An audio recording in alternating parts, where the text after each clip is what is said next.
Hello world! Many of you have followed the film Great Pyramid K 2019 in French. The French version was released on YouTube on December 4th, 2019. Here finally is in the English version. I owe a very special thanks to my team co-producer, Mr. Benoît Brard, Mrs. Olsa Villa and Mrs. Faté Marion, who accompanied me in the producing this film. I would like to express my deep gratitude to Daniel Scott Am for translating the film in English. A special thanks is due to all donors for their support and for their kind message. Their name figure in the end credit of the film. Since the film was released, several public debates with French historians and archaeologists have aired on the internet, in which I develop various key subjects in more depth and detail. The production of Great Pyramid K 2019 film cost a lot of time and money. 6 years every day with a very small team. I did not receive any outside financial assistance. I financed the entire production with my co-producer. So, I decided to create a crowdfund to support the film and cover the cost of its production. Either way, you found all the movie you watch. You pay without knowing what is waiting for you. Well, here will be no surprise, and you will not be disappointed with this one. If you like the film, you are invited to participate in the crowdfund in order to continue this work and subsequently carry version in different languages. For official traduction in other language, please contact us at the address below. Today we are in 2020. Why then K 2019? Because the year 2019 marked the beginning of the new history of mankind, with the world premiere of this documentary film. The film has been shown in a few cinemas in Paris, Lyon and Marseille. The first screening was held on September 28, 2019 at the Club de l'Étoile in Paris.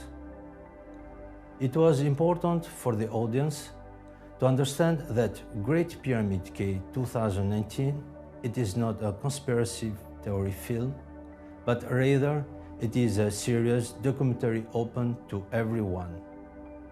Now, scientists are welcome to share their view on the part of this film and participate to the open debate with me. This film is free and is not monetized on YouTube. I solemnly ask YouTube not to censor or strike the film, even if requests or rewrite or omission arise. If that happens, please contact me beforehand and I will provide the necessary documents. On this aspect, the seriousness and the impartiality of YouTube are engaged. What is the purpose of this film? The film Great Pyramid K 2019 comes from the dawn of time. It comes in peace. This film is dedicated to all of humanity, to unite us around this pyramid and move forward together with love, peace and intelligence.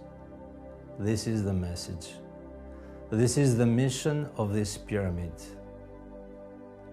To be the source of inspiration to meet the challenges waiting for us.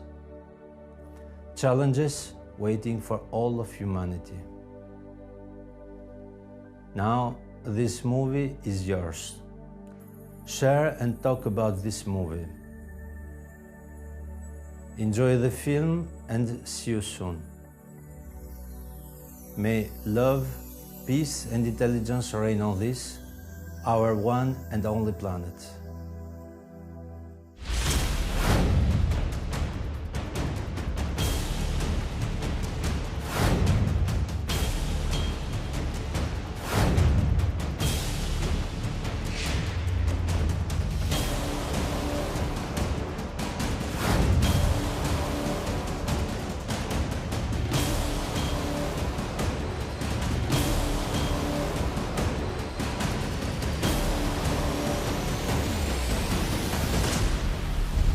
Here is Egypt, Cairo, and the Giza Plateau with 3 large pyramids, those of Khufu, Khafre, and Menkaure.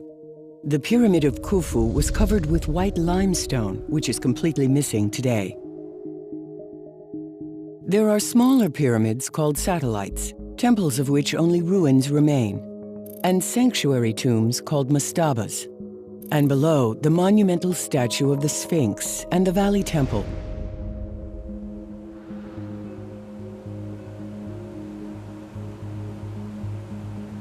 Inside the Great Pyramid, there are 2 corridors, tunnels, one chamber 30 meters underground, a room in the middle called the Queen's Chamber, an upper room called the King's Chamber, a large inclined gallery, and 4 shafts which cross the pyramid.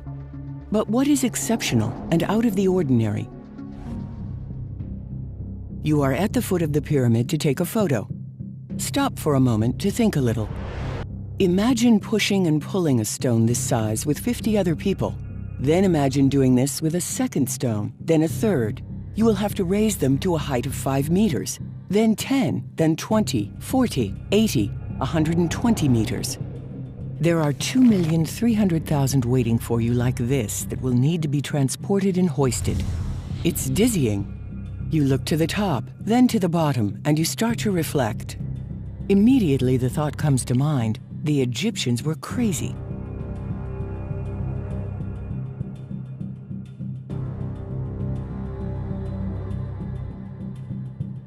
You then learn that a block of granite weighs 70 tons, the weight of 3 loaded tractor-trailer trucks. Then you learn that inside there are 1,500 tons of granite that came from 900 kilometers away. A kind of dizziness takes you. You've only just begun to consider the difficulty, and you are forced to humbly recognize that the mystery of the pyramids is not exaggerated. Here are the theories. For Egyptologists, it was the Egyptians who built the pyramid, period. They achieved the following feats. They raised and leveled a hill to place the pyramid and 100 mastabas. From the beginning of the plateau to the end, 250 meters, the base of the pyramids is perfectly horizontal to within 21 millimeters. They dug an 80-meter-long tunnel that descends to a depth of 80 meters into the rock, which is 1.1 meters wide by 1 meter high, with an error of only 1 centimeter from beginning to end. Here is a tunnel of our time. They cut and transported around 130 blocks of granite weighing 12 to 70 tons from Aswan, and they raised them 80 meters high. The pyramid is not built with 4 sides, but with 8 sides in a concave apothem. The pyramid is oriented to the north with an error of 0.05 degrees. According to Egyptologists, the construction lasted about 20 years, meaning 1 block was cut and transported and installed every 3 minutes. It is impossible to pass a sheet of paper between the blocks. How does one explain that these blocks weighing several tons were cut with such precision? This was the copper era, and logically the construction had to be carried out with a copper chisel and a stone ball. This is the academics' theory. Let's continue with other prowesses in precision. The downward tunnel forms an angle of 26.2 degrees. This angle is identical in the ascending corridor. A student's protractor does not display the 0.2 of a degree. But the most impressive remains to come with the South Underground Tunnel and the well shaft 30 meters underground. At first glance, they are ordinary tunnels.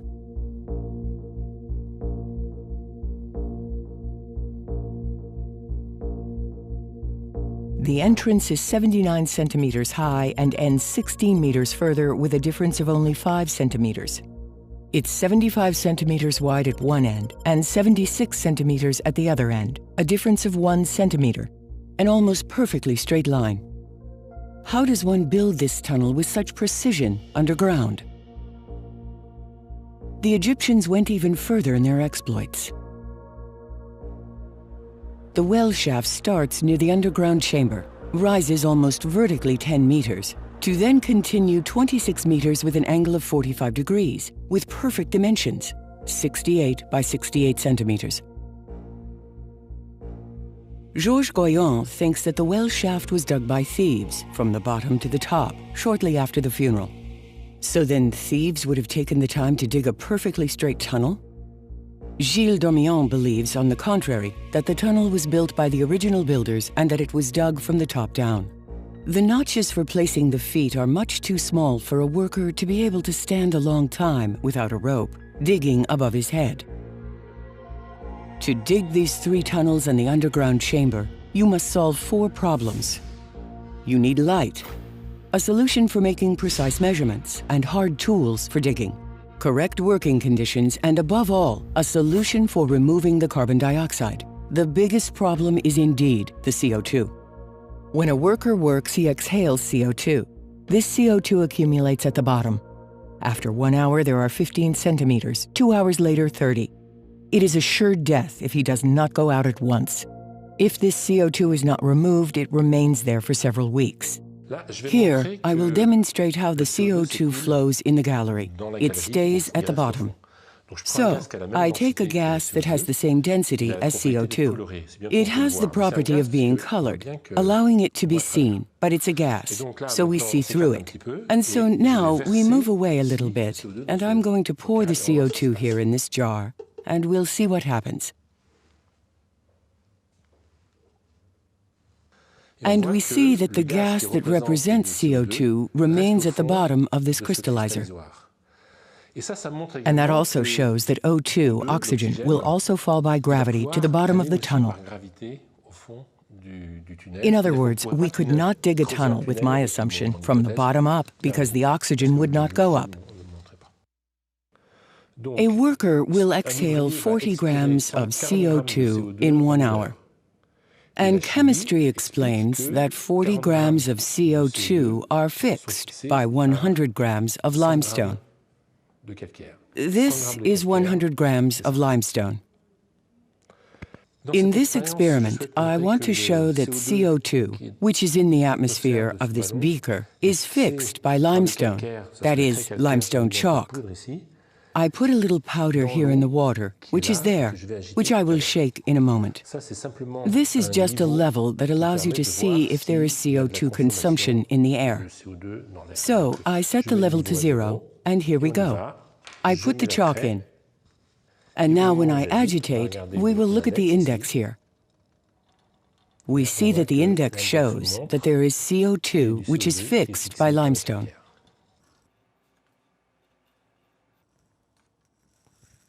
Limestone has the property of fixing CO2 when it is wet. And that's a rather simple explanation because there is water present, or we can bring it. And then the limestone, which was excavated, is raised to the surface with the CO2 which was fixed to it. Suppose they solved, one doesn't know how, the problem of light, the tool to measure precisely, and the hard tool for digging, that they have found the way to evacuate the CO2. The problem remains that it is technically impossible to dig towards the bottom. It would take an arm 2 meters long to reach the bottom. If one can provide some theories on the construction of the pyramids and on the way the stones were raised to 80 and 140 meters, here there is no explanation. We're totally in the dark, and it doesn't stop there. Here is the Part Dieu Tower in Lyon, nicknamed the Crayon, a tower that ends with a pyramid on top. The last floor is 144 meters high, equivalent to the height of Khufu Pyramid. The 2 shafts of the middle chamber arrive 80.72 meters for one and 80.73 meters for the other, an error of 1 centimeter over a total distance of 100 meters. How did the Egyptians achieve such precision?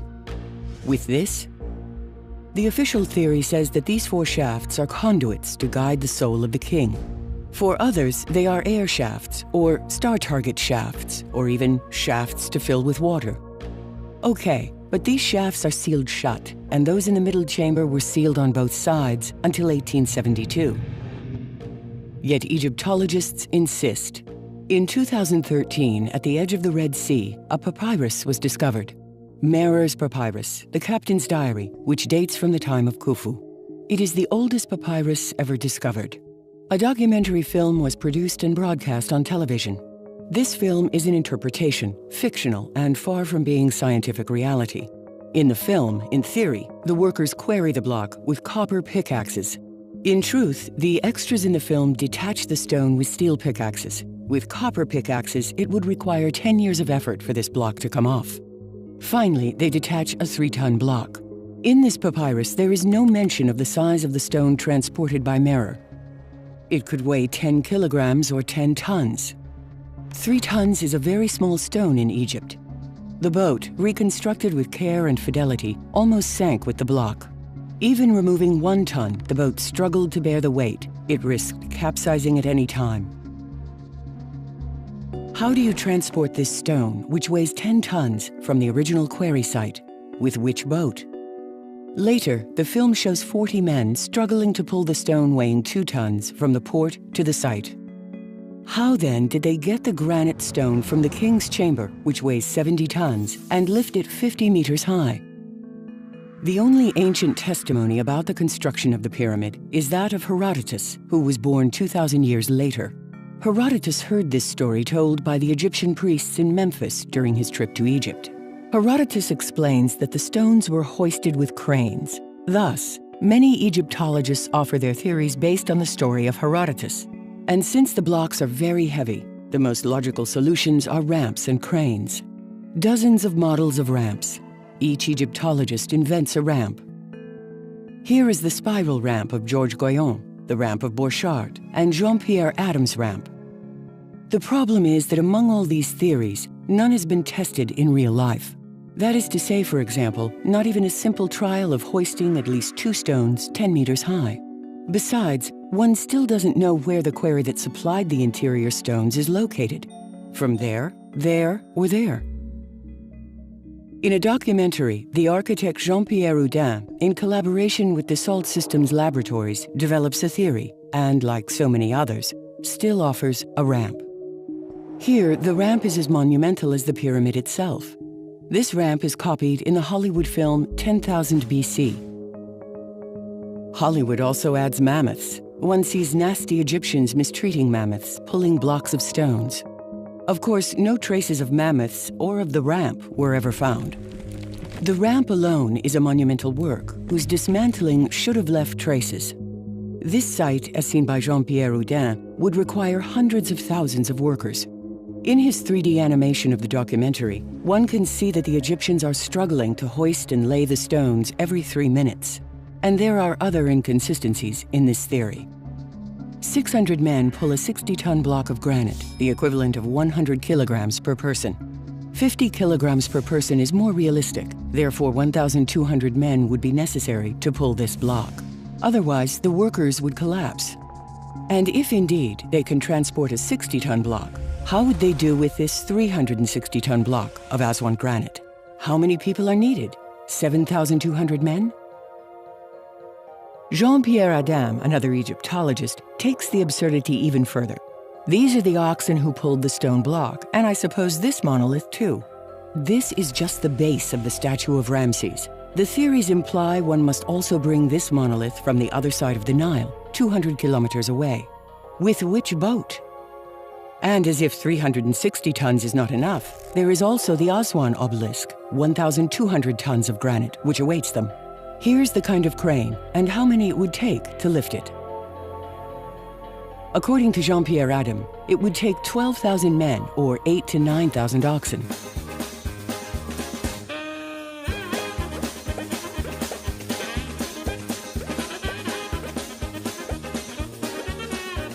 It is no longer fiction, but science fiction, or a cartoon, however you like.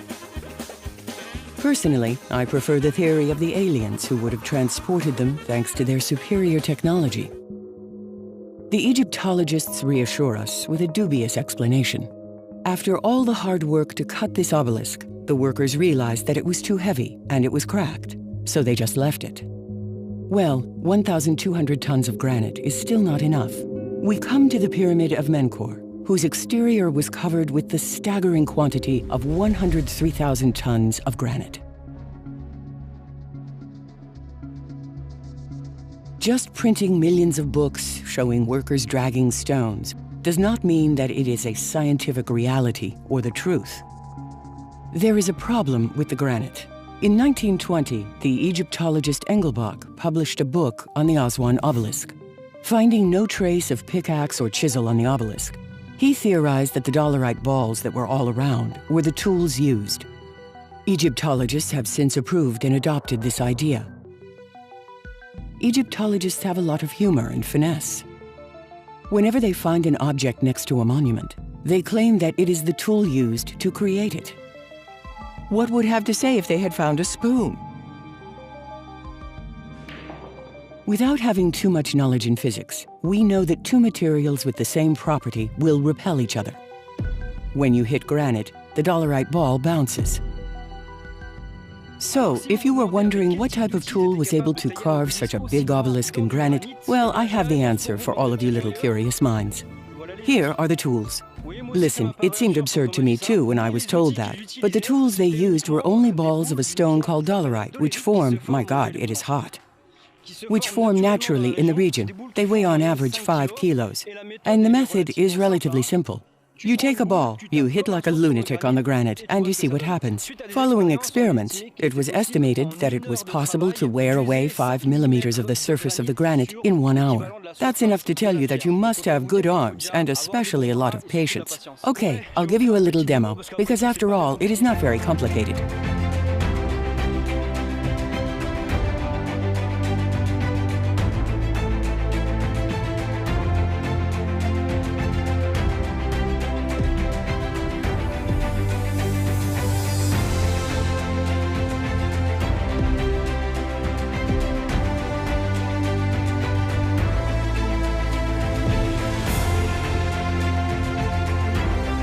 So, to be completely honest, well, this is not my first try. There, I did it 10 seconds to show you, but I have already come here. I have already tried for a longer time.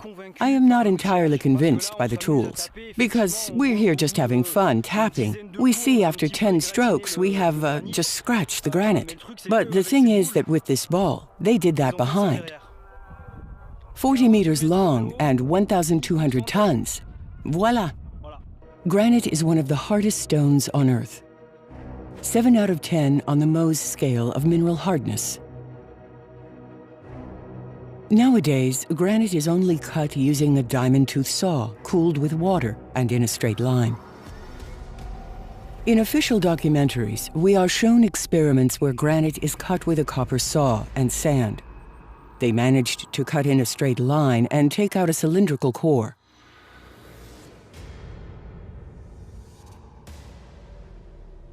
Everything can be explained with words, but how do you cut this gabbro vase, a material even harder than granite, in 3500 BC? Or this trachyandesite vase? No fewer than 35,000 vases like these have been found in Saqqara. How in 1800 BC does one achieve these curves in the statue of Senusret, made of migmatite, stone of hardness 7, or that of the statue of Menkor and her princesses in greywacke, which is harder than granite? And this nice vase only 3 millimeters thick, or the famous Sabu disc made of schist. What is this extraordinary tool that cuts granite like butter? Or maybe 4,500 years ago, granite was soft like clay. These observations pose fundamental problems. We are told that the limestone rafters are vaulted to distribute weight. Why then is the ceiling of the underground chamber not vaulted? However, it must support all this rock mass in addition to the pyramid itself. Is that science? In the absence of a rational and coherent explanation, today we have all kinds of theories, ranging from perplexing to surreal, and still without proof. This is the case with this documentary and many others. The documentaries suggest that either extraterrestrials built the pyramids or a lost civilization, the Atlanteans, or both together, hand in hand. The Atlanteans lived on Earth and had assimilated great technological knowledge. Following abrupt climate change or a natural disaster, they and Atlantis disappeared 10,000 years ago without a trace. In short, the only traces they left were the pyramids. Then the Egyptians arrived, found them very beautiful, and decided to maintain them. This is what Graham Hancock and many others think.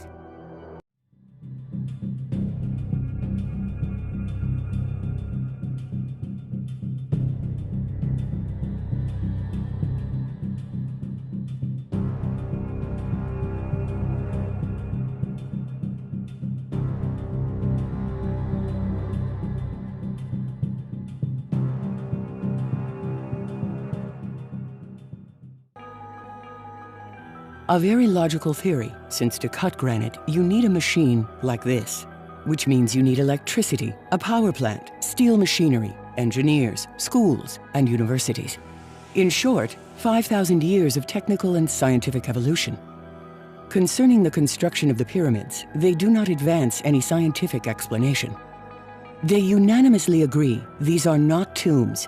According to them, the Atlanteans or some other unknown ancient builders cut these stones with machines and then built whatever they wanted.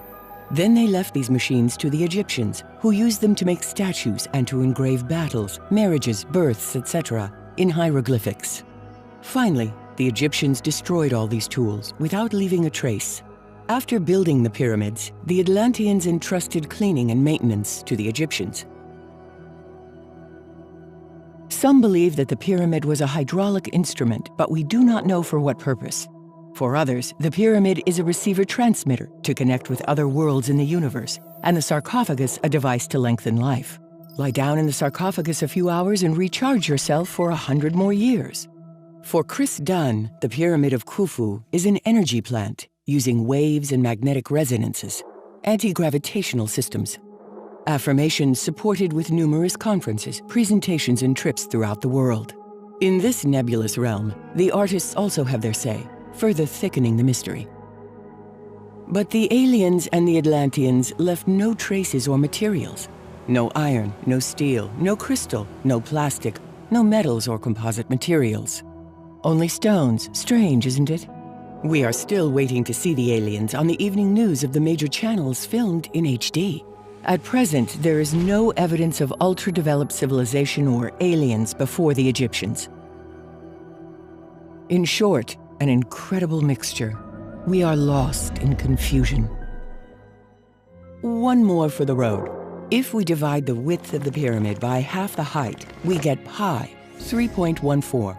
The golden ratio and pi are also found in the King's Chamber. The facts are there, and anyone can verify them on site or with official documents. These two figures and many others are universal constants. Universal constants are the insurmountable borders of our reality, kind of like the rules of a game. Officially, pi was discovered by Archimedes around 287 BC. It's just a coincidence, cry Egyptologists. It's intentional, insists Jacques Grimault. Rainer Stadelmann found a pyramidion in Dakhor, which measures 100 centimeters high. The Egyptologists are unanimous. It is by chance there too. The metric unit was found in the Great Pyramid, especially in the upper chamber. In 1952, Dr. Funk Hellett published a proposal that the Great Pyramid, which had an upper chamber which was a double square on the floor, had a perimeter of 60 cubits, or 10 times the number pi in meters. This is the first time the metric unit was proposed as a measure used by the Egyptians in addition to the royal cubit. Everyone is in total agreement. No horse, wood was scarce, no wheel, no iron, no math. To sum it up, Egypt was in the post-primitive stage. Humans just came out of the Stone Age, and they started building phenomenal pyramids with mathematical properties, not one, but 100. Complex pyramids with no credible explanation for their construction. Gigantic granite obelisks in one piece with hieroglyphics perfectly engraved. Imposing temples, complexly designed walls, breathtaking pottery made of diorite, basalt, granite, impossible to cut with the most sophisticated machines. Monumental statues in granite, quartz, shale, the hardest materials. High-level mathematics and geometry, as if by chance. So, who built them and how? Egyptians, aliens, Atlanteans, aliens in cooperation with humans? Is there a linear and gradual evolution of humanity or a zigzag? Who wins the grand prize? One question, two answers. How do you build a pyramid? If you know how, you know who. When we look for the truth, sometimes we take a big detour, and in the end we realize that it was right next door. Instead of looking to the heavens, staring at the stars and imagining aliens, we just had to look down, right under our feet, on the ground. This is what Joseph Davidovits did, a largely overlooked mineralogist and Egyptologist. In fact, it is a matter of chemistry and minerals. Here is a simple wooden mold. We mix flaky limestone with white clay called kaolin. Caustic soda is dissolved in water. We mix everything together with a little water. This gives a kind of paste. We pour it into the mold. A few hours later, the paste begins to harden. The minerals bind together thanks to the chemical reaction, which after 30 days gives a real white stone, hard as the covering stones of the pyramid. It is the first concrete of humanity. Today, concrete is a common material, ordinary, but at that time this mixture was noble and expensive. Sodium carbonate comes from natron, a region of Egypt, hence the symbol in chemistry of sodium Na for natron.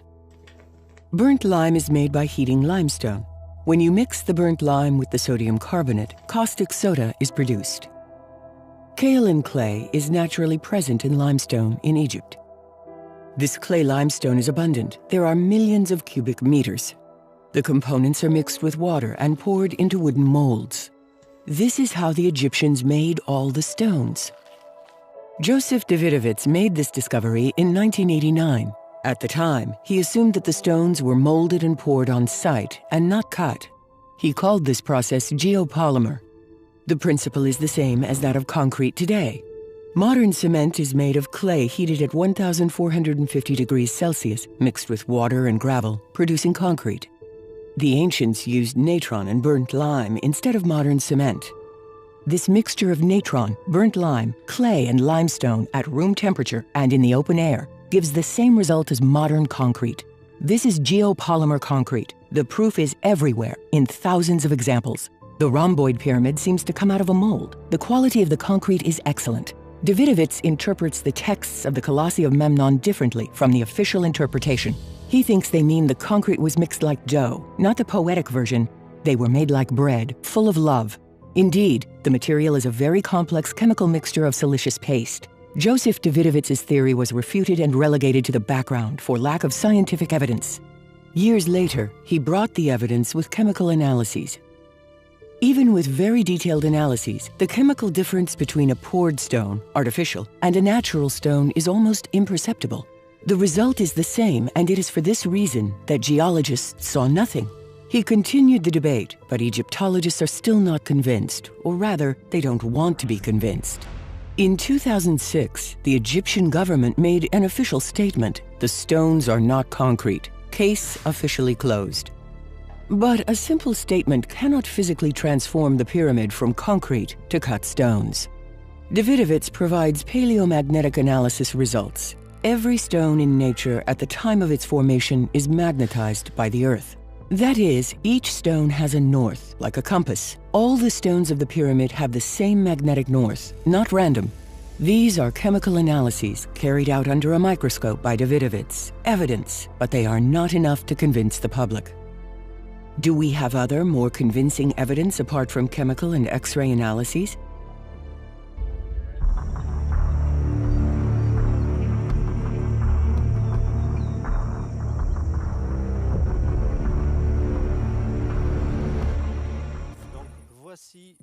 So here is a natural stone found everywhere in nature, and here is a piece of wood. In nature, we always find the wood that grows next to the stone. And here is the proof.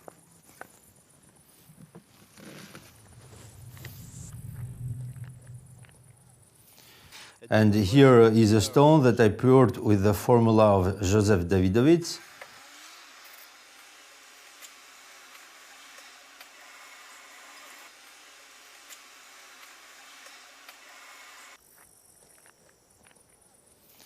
And before the stone dried, I inserted a piece of wood, and this piece of wood, it will stay stuck indefinitely. In the pyramid of Meidum, 70 kilometers below the Giza Plateau and the Great Pyramid, in the heart of the pyramid, there is a stone weighing around 2 tons. And inside this stone, there is a piece of wood which it is embedded for eternity. This piece of wood has been there for 4,500 years. But maybe the Egyptians simply dug a hole and inlaid the beam. No, it is not possible because the stone perfectly meets the beam. Between the stone and the wood, there is no mortar. Between the stone and the piece of wood, there is no space, not even to insert a pin. Of course, you shouldn't just rely on a photo. We went to the Meidum Pyramid. The history of Egypt hangs on this beam.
Anyone can go there, see it, and touch it.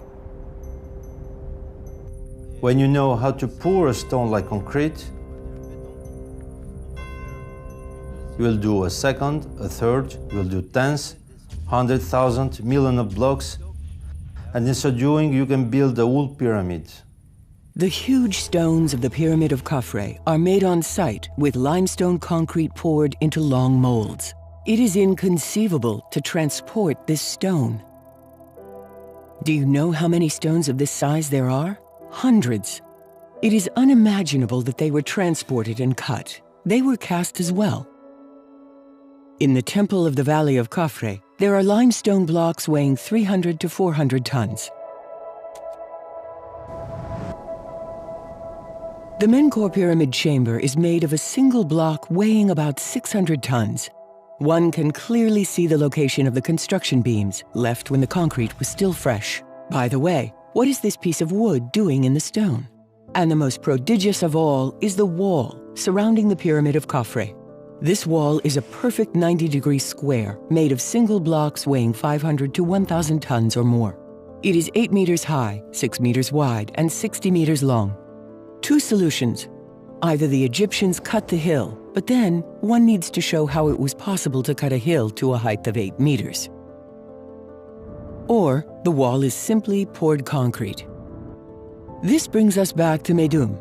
If the Egyptians were able to build a pyramid with concrete, it is therefore logical that they could pour a large wall, like all the other buildings in Egypt.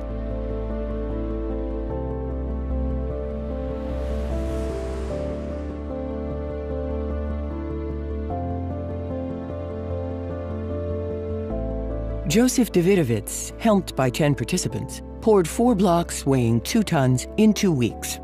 When you have a malleable material that hardens quickly, you can make what you want with it. Pyramids, temples, statues, obelisks, sarcophagus, or vases. Indeed, it is simple.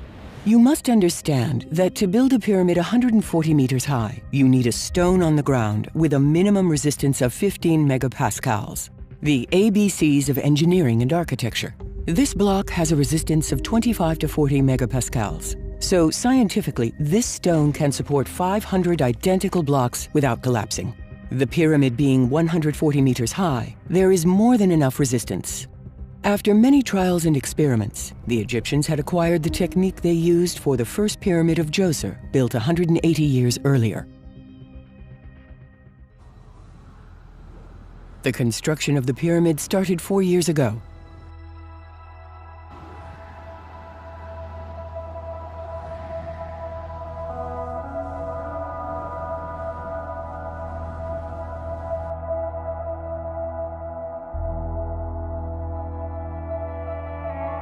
We are at ground level.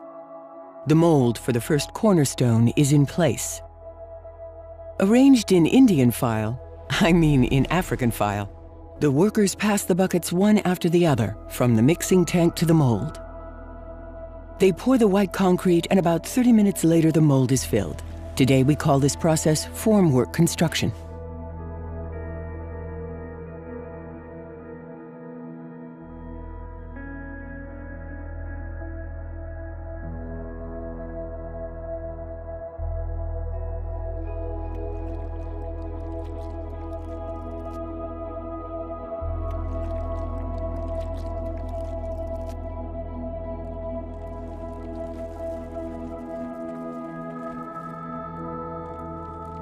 But let's go back a few years.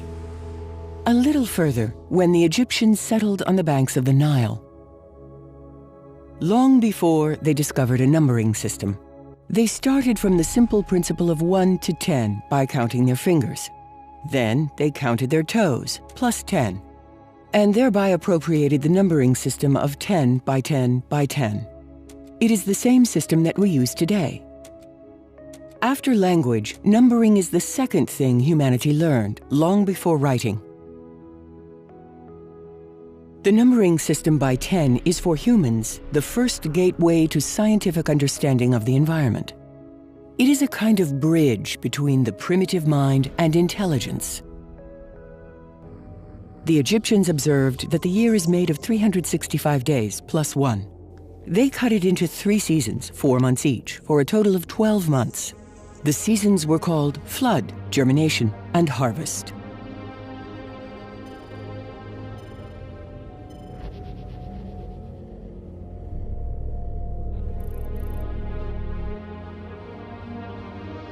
Over the years, they observed a strange phenomenon.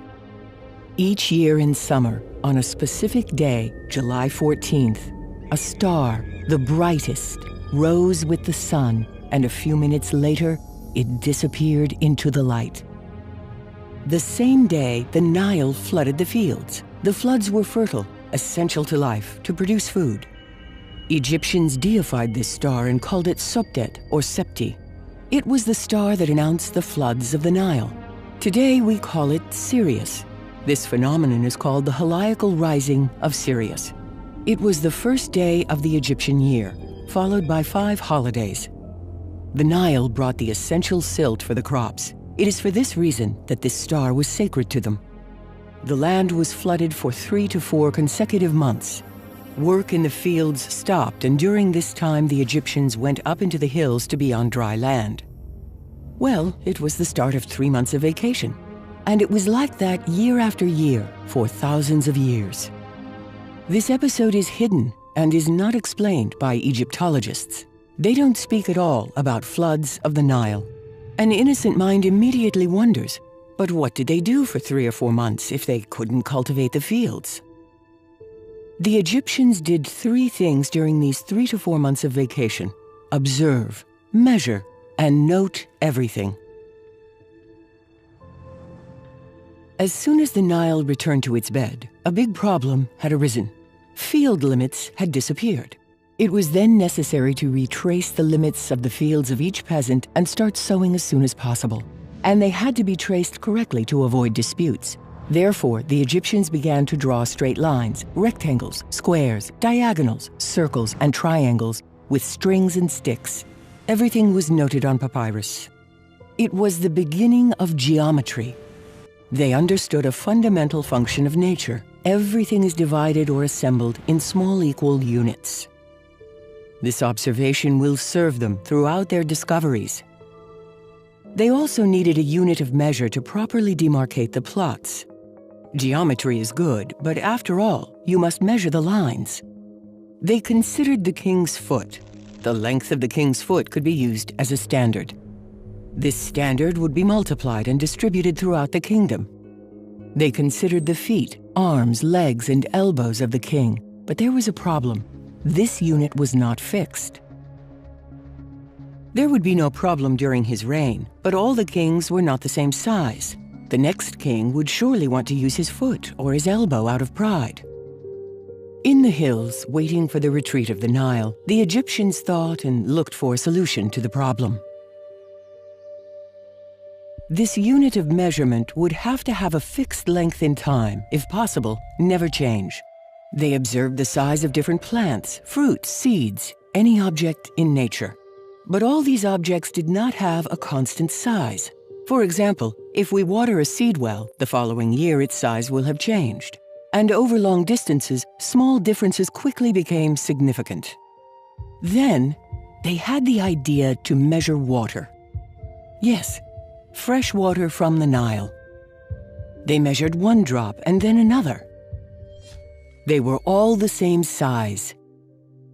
From the lower Nile to the upper Nile, the drops were the same size. They noticed that the size of the water drop did not change year after year. It's wonderful. The Egyptians found a unique unit. The diameter of the drop of water on a waterproof surface, like granite or alabaster, is constant. It measures 1 centimeter. Today, an incredible video in which you will dive into the heart of the first stage of the Serapeum project. Oola, oola, oola, oola. So this is the stop M on the diagram. I don't know if the Egyptians knew the meter or not. I don't know at all. You even checked the measurement? You measured it 2 times? I double every measure every time. Okay, so 1 meter. 1.000 meters. Precisely 1 meter measured by laser twice in a row. They named this small unit the royal finger. 10 drops of water or 10 royal fingers equals 1 royal hand. 100 drops of water, so 100 royal fingers or 10 royal hands, equals 1 royal leg. Centuries later, these discoveries were taken out of secret coffers and renamed. The royal finger was called the centimeter, the royal hand the decimeter, and the royal leg the meter. They were presented as recent discoveries, and the French appropriated them, made in France. The diameter of the drop of fresh water measures what is now called 1 centimeter. Water is a universal constant. The size of the drop of fresh water will never change for thousands and millions of years. Yes, the universal unit, the meter, was not invented in 1780, but it was discovered by the Egyptians millennia ago. The meter is a universal unit because it is measured on water. Water is the only material that is stable. All other materials or objects are difficult to measure, or else they vary over time. The architecture of the entire universe is constructed with this unit. Using the meter, this immutable unit, were defined the 6 fundamental units of physics and chemistry today.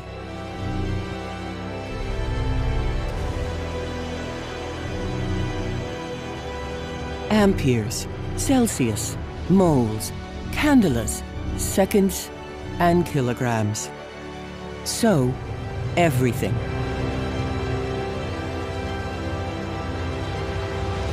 Now that the Egyptians had discovered the meter, they could trace the plots without a problem. With the meter, they measured everything and recorded everything.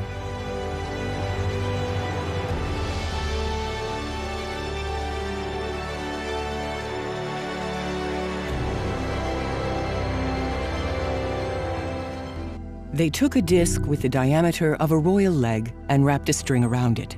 They unrolled the string and measured it. The parameter of the disc was 3 royal legs and 14 royal fingers, or 314 royal fingers. A disc with a diameter of 10 unrolled corresponded to 31 units and 4 subunits. A disc with a diameter of 1 corresponded to 3 units and to 14 subunits. One number stood out each time: 314, 31.4, 3.14. They thought this number was important. This figure is pi, 3.14. Egyptians knew pi with precision long before Archimedes. From this experience, they also deduced the decimal system. They cut the disc into 6, measured it on the royal leg, the meter. They got the number 52 centimeters and 36 subunits, millimeters. They wrote it down and thought this was important. During their observations, they noted that the volume of a sphere represents 52.36% the volume of a cube.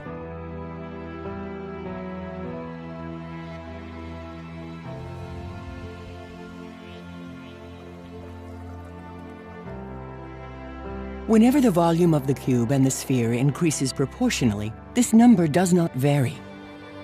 In so doing, they discovered one of the most important universal constants, kept secret, the number 52.36.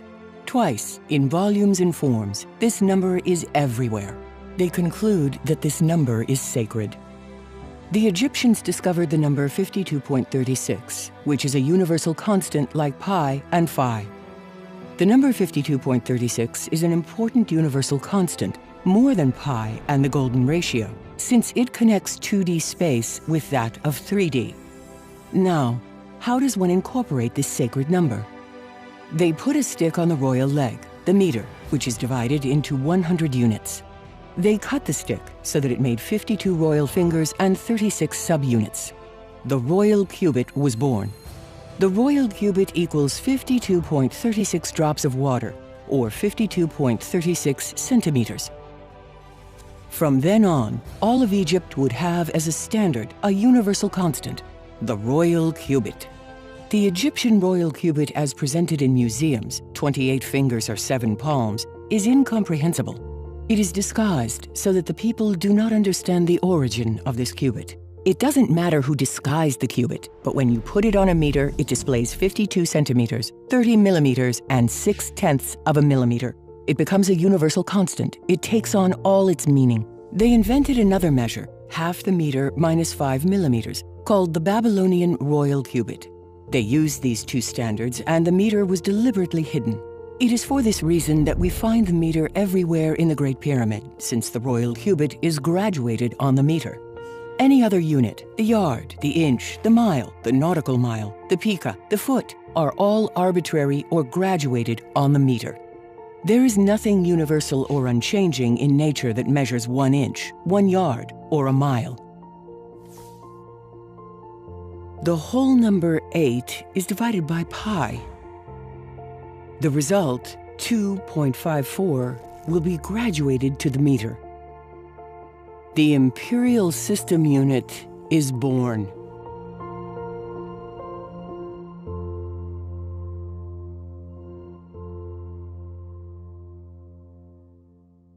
Empirically, the Egyptians also discovered the golden ratio.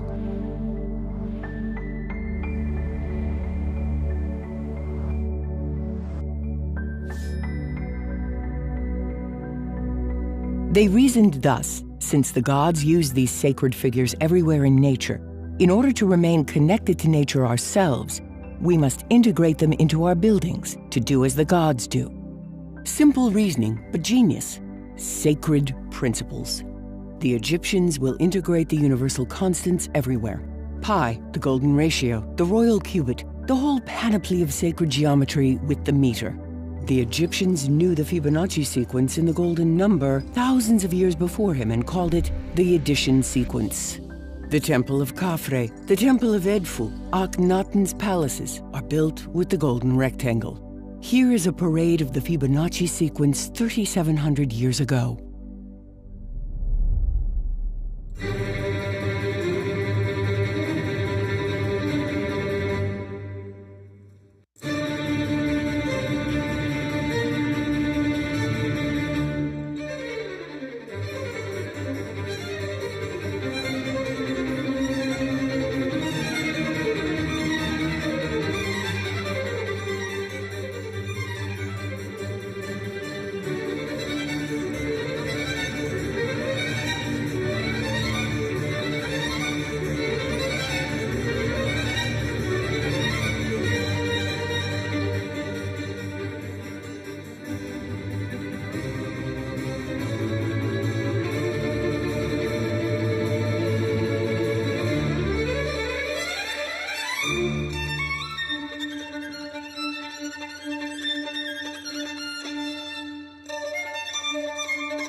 This is the truth, far from the image of the primitive Egyptians who were dragging stones and hitting stones together all day long. At this point, the Egyptians thought that they could use water as a weight standard.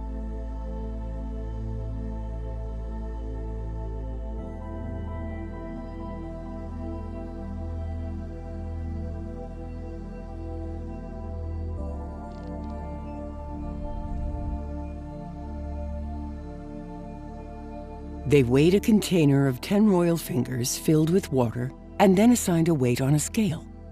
Do you know how much it is? Today, it is called 1 kilogram. They could now weigh and measure without a problem. A drop of water measures 1 centimeter, and a 10-centimeter cube weighs 1 kilo. These measures will not change for millions of years. Yes, the mass standard also comes from the Egyptians. Imperial and American units of mass, such as pound, ounce, and long ton, volume units like gallon or pint, are arbitrary or graduated to the meter. The only universal and unchanging measure is the kilogram, which itself flows from the meter. The centimeter, indexed to the diameter of the drop of water, is a universal and unchanging measure for millions of years. Throughout their history, Egyptians used 2 units at the same time, the cubit and the meter. It doesn't matter who has hidden these standards over the centuries, the Egyptians, the Greeks, the Romans, or the French. One thing is certain, since the time that they were discovered by the Egyptians, they have been discreetly transmitted and they have been well preserved. We also find the use of metric units on monuments that are more recent. For example, 12th century Roman churches. Now, when we study the dimensions of these monuments, one realizes that the metric unit could have been used. I took measurements and I did a statistical treatment of the data. I could see that on these monuments of the 12th century, that the metric unit was used, but also the Egyptian royal cubit.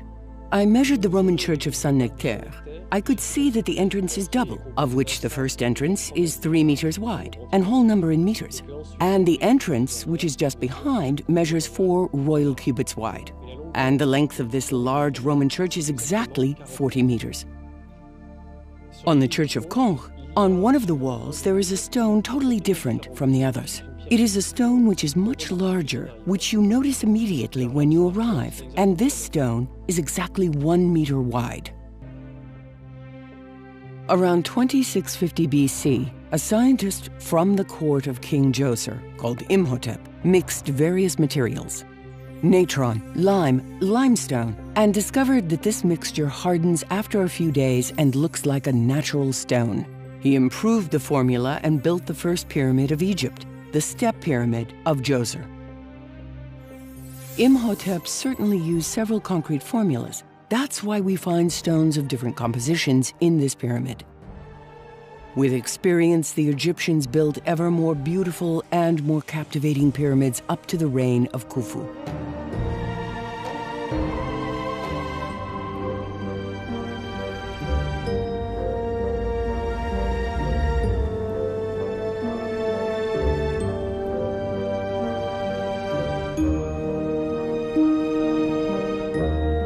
We are now in 2560 BC. First, it is necessary to select the construction site. They examine the Giza Plateau. Then, they measure the quantity of clay limestone. Depending on the volume of the limestone, they determine the size of the pyramid. Here in Giza, there is white and dark clay limestone.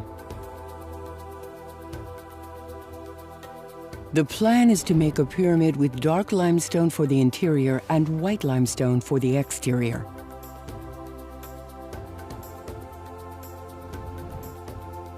Above the present hill, there was soft clay limestone about 11 meters thick, which made a hill 30 meters high at the time. Here is how high the soft limestone wall was at the time. 11 meters of clay limestone represents approximately 7 to 8 million cubic meters, which is more than enough to build 3 pyramids with mastabas all around. The volume of the Great Pyramid is only 2.6 million cubic meters. That's what this represented seen from the side. It is almost imperceptible seen from far away. At the location of the tunnels and the underground chamber, there was a cavity about 30 meters. The place is chosen. It will be the Giza Plateau. Before starting the pyramid, the Egyptians established a model. Here are examples of models. A miniature limestone model of the apartments of the Hawara Pyramid. The construction of this monument absolutely required a careful preliminary plan. The architecture of the pyramid was determined based on a very precise and detailed plan. Everything that was thought of from the start was carried out and scrupulously respected. To build a pyramid, you must choose the shape of the triangle. The question is, what triangle? This is a triangle. This one too. There is a choice from 230,000 triangles and 110 million possibilities to make a pyramid. But the Egyptians chose only one, the only one, the perfect one. According to their sacred principles, they laid a base that measures 440 cubits. Then they divided the base by pi, or 140 cubits. That, multiplied by 2, equals 280 cubits. The result is the height of the pyramid. And the apothem divided by half the base equals 1.618. The Egyptians absolutely wanted to integrate the constants pi and the golden ratio. The pyramid became sacred since it was built with the cubit 52.36, the royal constant, and the meter. 4 universal constants were linked together in this building. There was no such thing as chance. 50 centimeters more or less, and pi disappeared from the pyramid. The Egyptologists would have been relieved. Phew, there is no pi. But no, the Egyptians did not make any mistakes. They built a pyramid 280 cubits high and 440 cubits wide. The pyramid is exceptionally precise, to within 1 centimeter, which shows the pi value very precisely. The Great Pyramid is the largest man-made expression of pi and the golden ratio visible on Earth. Khufu's son Khafre chose another concept for his pyramid. That of the sacred triangle, 3, 4, 5, in symmetry, the Pythagorean triangle. By the way, it would seem that Pythagoras never existed. Here is the plan as it was drawn at the time. The large cavity was fitted with limestone concrete to make the underground chamber. From the ground level to the underground chamber, the height is 56 cubits. From the floor to the middle chamber, the height is also 56 cubits. Then each space is cut in half and in quarters. The angle of the descending and ascending corridors is the diagonal of the 2 squares. From the underground chamber to the intersection, there are 161 cubits. From the intersection to the ascending corridor, made with the same mold, there are also 161 cubits. The architect also planned the 3 plugs used to close the entrance and a secret well shaft to go out. The middle chamber is in the middle and coated with white limestone. The king's chamber is in red Aswan granite and on 5 levels. The 4 shafts, precise to the centimeter, target the sacred stars. The position of the sun ray at noon on July 14th, the day of Sirius's rising, determined the location of the king's chamber. Re and the king were to be reunited in the chamber. The Egyptians divided the pyramid up like plots of fields, and in accordance with their principles, they integrated the sacred numbers into their monuments. From the construction of the underground chamber until the end of the construction, the Egyptians recorded the height measurements precisely and meticulously. These precise height readings, row by row, to the nearest centimeter, served them throughout construction. Once the plan was completed and the dimensions decided, they calculated the volumes. They had to determine if there was enough limestone on site to complete the Great Pyramid and the monuments around. The Egyptians knew that such a pyramid required 2.6 million cubic meters of limestone. Before starting such a monument, they had to make sure there was enough material to finish it, at the risk of ending up with a truncated pyramid.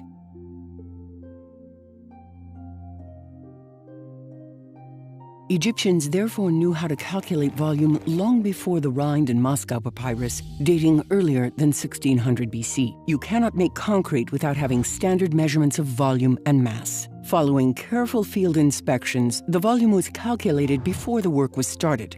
Fehmi further perfected the pyramid by converting it into a concave apothem. The drawing of the pyramid today is precisely the starting blueprint. Nothing, absolutely nothing was changed during construction. At the time of construction, the Nile floods arrived at the foot of the hill. Water was essential for mixing and needed to be close at hand. It is for this reason that all the pyramids were built by the river. Making concrete and grinding limestone required a lot of water, about 20% of the total volume. Here is what it represents in relation to the pyramid. 500,000 cubic meters. How does one raise all this water up from below? The Egyptians invented the screw pump, or so-called Archimedes screw. Some historians believe that this method was known in Babylon 400 years before Archimedes. It was known thousands of years earlier by the Egyptians. The Egyptians dug 3 passages about 10 meters wide. It is easy to dig in soft limestone. In order to route the water and send it to the other side, they installed wooden viaducts in these passages.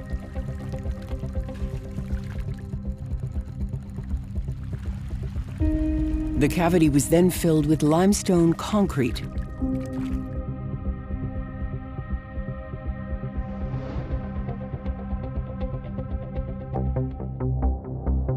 The Egyptians had known the equinoxes for a long time. The date is April 13th, 2560 BC, the time 6 hours 3 minutes. The vernal equinox. The sun will rise in a few minutes precisely east. A team is in place with sticks and ropes to be able to align with the sun. They await the first rays. The sun is rising. 3 or 4 Egyptians quickly arrange the sticks and ropes. 5 minutes later, the sun moves, but the first 4 sticks are aligned to the east.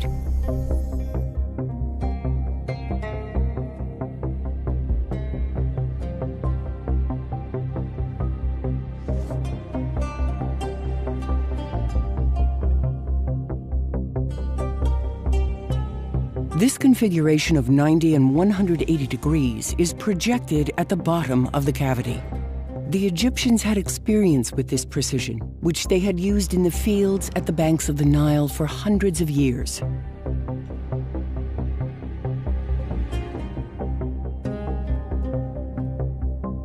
The edges of the cavity are transformed into a shallow basin, where the limestone clay, natron, and lime are mixed. Once the mixture is obtained, they open the valves and let the concrete flow to the bottom of the cavity.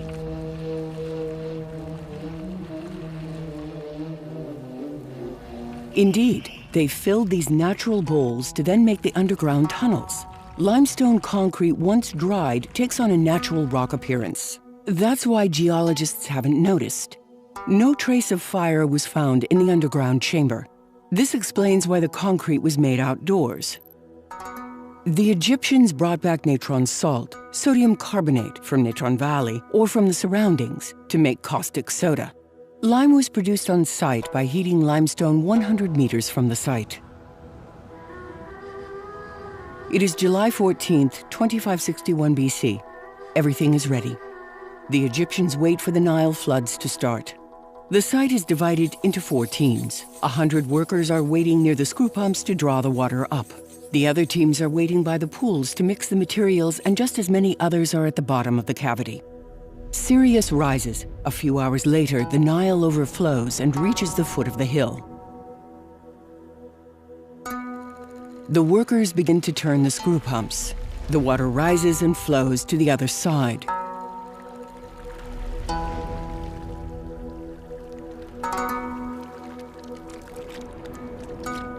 They mix dark brown limestone with natron and lime.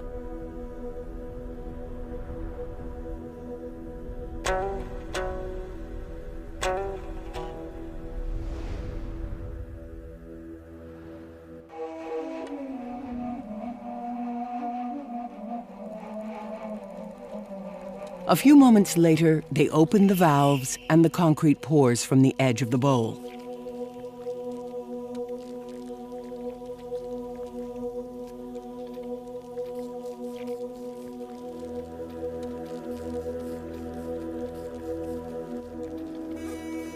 The workers have already measured and set up the mold at the bottom of the bowl, which will create the South Underground Tunnel.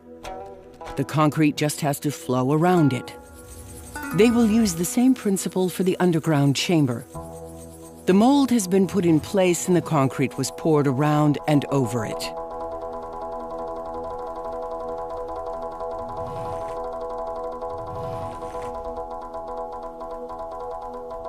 Workers took less care for the walls of the underground chamber than for the top of the pyramid. This concrete contains much less water than that of the upper part of the pyramid. When the mold is removed quickly and it has not had time to dry, it gives this rough appearance. The Egyptians never dug underground chambers or corridors below the pyramids since it's impossible. They simply filled it in. May the archaeologist Mark Lerner rest assured, the workers did not suffer.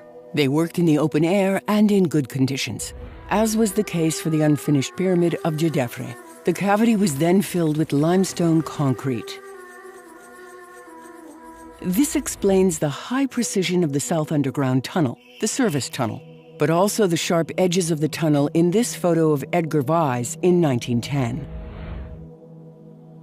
To validate this theory, one simply needs to take a sample of the walls of the underground and do a chemical analysis. The Egyptians used the same method to build the descending tunnel and the well shaft. They established a formwork structure like this, the diagonal of two squares, which gives an angle of 26.57 degrees, which will also be used for the tunnel. This same structure will be used 3 to 4 years later to make the ascending corridor and for the Grand Gallery. They continued the molds and construction of the well shaft simultaneously. The walls of the well shaft have support notches for workers' feet, so that they could come down and come out of the pyramid when it was complete 13 years later. Thus, they arrive at the level of the cave known as the grotto. At this level, they left a cavity and a block of granite to plug the well shaft behind them. The workers pour the first blocks of the pyramid. The volume of the cavity is estimated at around 450,000 cubic meters. That is not much compared to the 2.6 million cubic meters remaining. The workers are now approaching the surface. A fourth passage is opened to speed up the work. The work is divided into 2 work sites. Some mix and others fill. In order to free up the space of the pyramid, the ground limestone is made into concrete and poured in the center. The land beneath the platform of the pyramid is fully graded. Filling the cavity took approximately 3 years based on calculated estimates.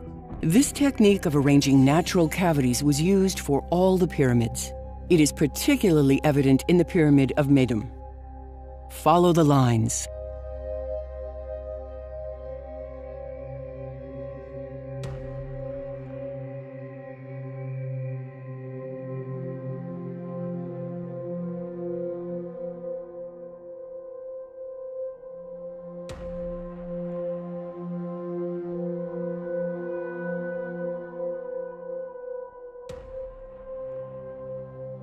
The cavity was fitted out with formwork molds and limestone concrete.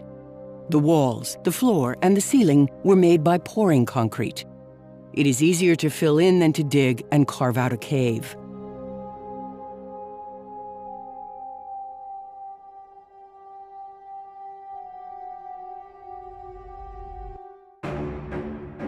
At the beginning, they form a dozen African lines. A team digs the soft limestone and a team does the mixing. The other workers line up in African file to carry the buckets from hand to hand. Once the buckets are emptied, they return them in the same way. 260 men are needed for each bucket brigade, a real conveyor belt. The organization is precise and meticulous. They poured the slab of the pyramid 1 cubit east with recesses to pose the cornerstones. The floor is made with limestone and lots of water. The addition of water allows the soil to self-level perfectly. This explains the horizontal precision of the floor to the nearest 21 millimeters. No need for extraterrestrial technology. From the tunnel, they trace the perimeter of the pyramid with ropes and sticks. At 220 cubits, in the middle of the future south face of the pyramid, they put a picket 4 cubits inward. The workers realign themselves with respect to the new point in the center. The first segment of the apothem perimeter is done.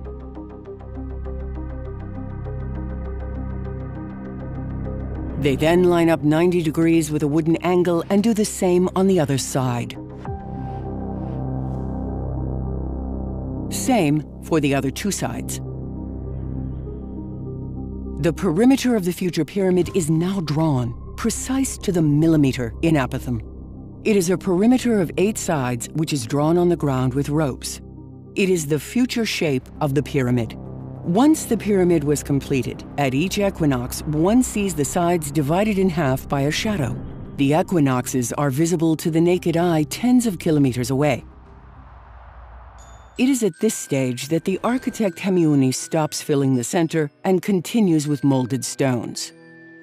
From now on, construction is done with stones poured into the formwork molds.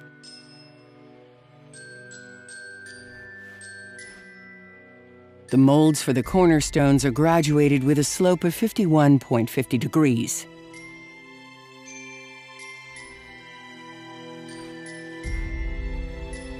The most difficult work is in grinding the limestone and preparing the mixture to make concrete.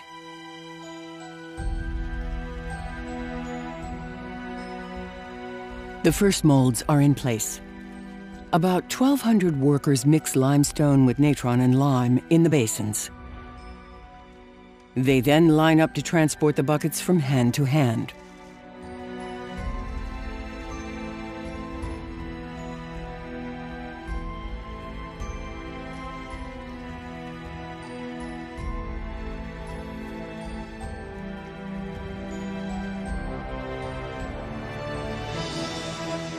The 4 cornerstones of the exterior facing are poured. The blocks of the first row are 3 cubits high. Then they continue towards the center, meticulously following the ropes and the pickets.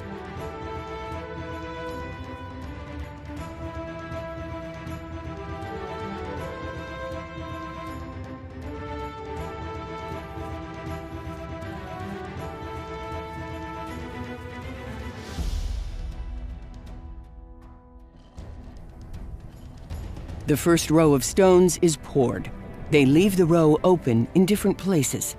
These are openings to let the lines of bucket carriers pass.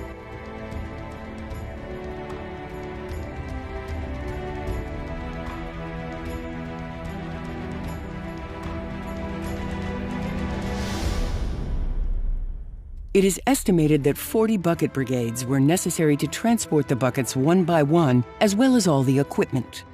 By working 3 months a year, 8 hours a day, and with buckets of 15 kilograms, the pyramid was completed between 10 and 13 years in good humor, joy, and pleasure. Once the base row was completed, the workers continued to fill the interior with brown limestone, less attractive than that of the exterior. Inside, every other block was made with molds. The next day, they filled in the intervals.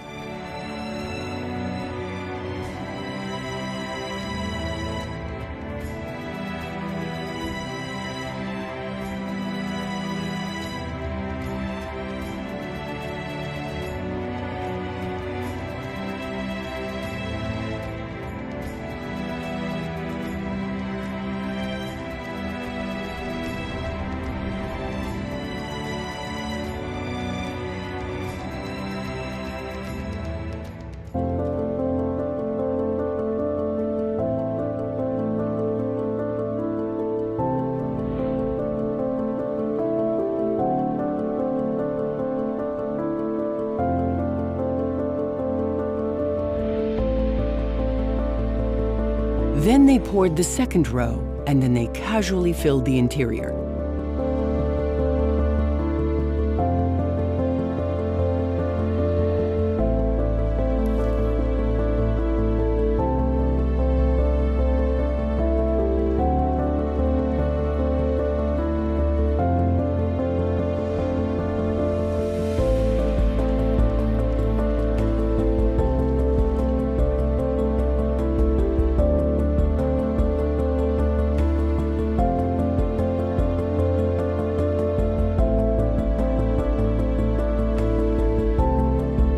This is how they erected the pyramid from the bottom to the top. More convincing proof that the pyramid is made of geopolymer concrete. It is true that Jean-Pierre Adam says that no stone is like the other. Davidovits, who tells us that the pyramids are built with molded artificial stones. Common sense, the common sense of a butcher, a good, honorable man. Says if we mold materials like bricks, they will all have the same shape. There will only be one mold for all stones. Well, yes, it seems logical. It is common sense. Thank you. However, there are not two stones among the millions of stones of the Great Pyramid that have the same dimensions. They are all unique. The row heights are respected in the sighting and approaching the sighting, but not for the rest. They are all different. So why would we give ourselves the difficulty to make millions of molds to make millions of stones? Although it was so simple to make raw bricks and standardize the construction of the pyramids. To make it look like that's not how they did it. It makes it possible to say this affirmation is quackery. Common sense tells you it's so. You don't have to be an Egyptologist. You have provided arguments to justify the use of the word charlatan. This is your response. I find it convincing. But he does not say that all the stones of each and every row have an identical height. It is unimaginable that hundreds of thousands of stones from the second row, for example, were cut to the same height, to the nearest centimeter. No white massive stones were ever brought from Tura. The white limestone used for the facing stones was extracted in the surrounding area. Davidovits' analyses show that the composition of the Kufi stones does not contain Tura limestone. We compared the composition of natural limestone samples from quarries of Tura and Madi with stones from the pyramid of Khufu, and we discovered a number of anomalies. First observation. The composition of the stones of the pyramids is much more complex than those of official quarry stones. Certain micro-constituents of these stones show traces of a fast chemical reaction that didn't allow them a natural crystallization. An inexplicable reaction if the stones were cut, but perfectly understandable if we admit that they were made like concrete. So that confirms the thesis defended for 30 years by the inventor of geopolymers, the French chemist, also an Egyptologist, Joseph Davidovits. One estimates that the construction of the pyramid required around 7,000 or 8,000 workers. They had to be fed and housed daily. 100 people oversaw taking care of these workers. The Greek historian Herodotus described the builders of the pyramids as slaves. This gave birth to a popular myth perpetuated by the sweeping epic films of the Hollywood studios of the 1960s. A site where hundreds of thousands of slaves would have worked is unthinkable. It would have required as many Egyptians to oversee them. If some still think that it was slaves who built the pyramids, it is because they are not up to date. All archaeologists and Egyptologists are categoric. There were no slaves in Egypt. In January 2010, Zahi Hawass discovered a series of tombs dating from the time of the construction of the pyramids. They are those of the workers buried near their pharaoh. They would never have been buried with so much honor if they had been slaves, he says. Skeletons were found in the fetal position, the head facing west and the feet eastward, according to tradition in ancient Egypt. It is the ERA project under the direction of Dr. Mark Lerner which made it possible to discover the village workers. It was found 400 meters from the Sphinx. The dwellings could accommodate thousands of men. Archaeologists have found 100 seals bearing the names of Khafre and Menkaure. Evidence suggests that these men regularly consumed meat and worked in 3-month periods.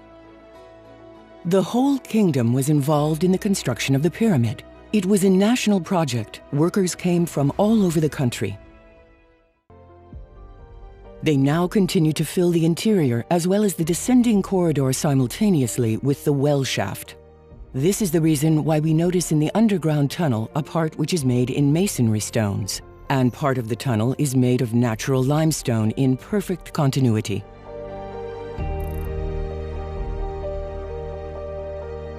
They start the ascending corridor.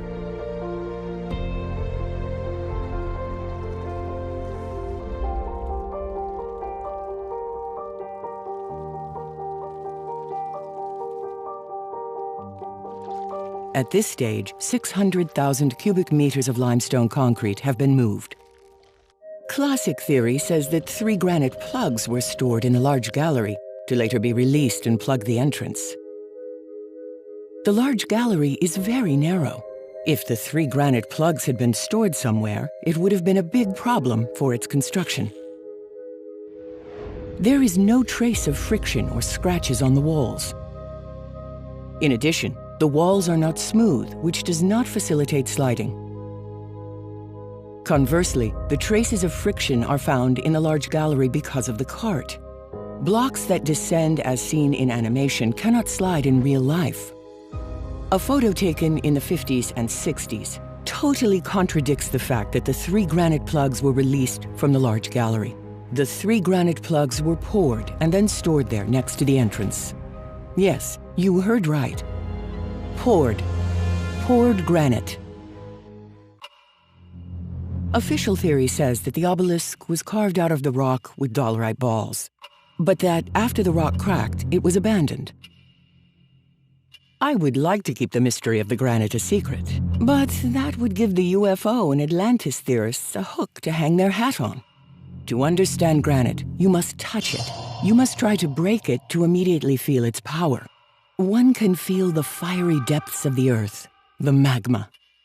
Natron mixed with lime gives caustic soda. Caustic soda mixed with water and white sand heated to 1000 degrees Celsius produces sodium silicate, referred to as liquid glass or water glass. They mixed it with potassium silicate, obtained by the same process. They poured the liquid into a lens-shaped mold. 2 to 3 days later, they unmolded the transparent lens. A lens that focuses light at one point, a magnifying glass. The larger the lens, the higher the temperature. Everyone can make their own solar lens with the recipe. Have fun. With a 5-meter diameter lens, the temperature reaches 1,800 degrees to 2,000 degrees Celsius. The Egyptians have just discovered solar energy. Everything is melted, nothing can resist. Granite literally melts at once, like lava. The Egyptians poured this lava into clay molds. And here is the famous statue of the 3rd dynasty, Huni, the grandfather of Khufu, in Aswan granite.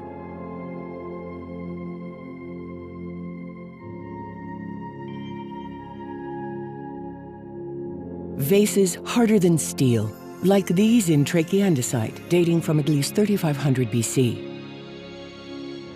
Here is how the granite was extracted and what happened with the unfinished obelisk in Aswan.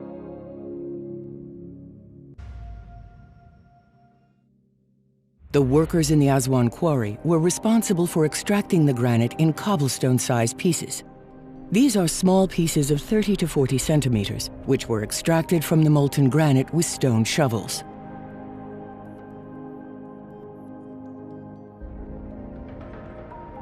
Once cooled, these pieces were transported by boat to Giza, over 900 kilometers away. When they reached Giza, they were melted again and then poured into clay molds. To estimate the volume of granite to take away, the workers cut out this part of the quarry in the form of an obelisk, which was completely melted 1 week later and transported in cobblestone-sized pieces. Here, a ball of dolerite fell in the granite in lava form, and it got stuck there for millennia. Nature does not do that. The melting of the granite was done from May to August. The traces of all the granite extractions are tilted. This corresponds to the best trajectory of the sun. During these months, its intensity is the strongest.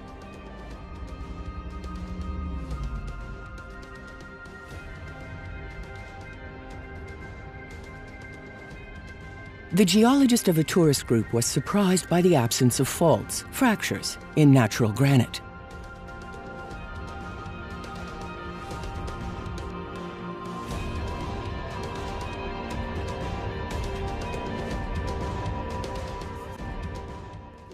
This is natural, and it is normal, and there is nothing. There are no faults.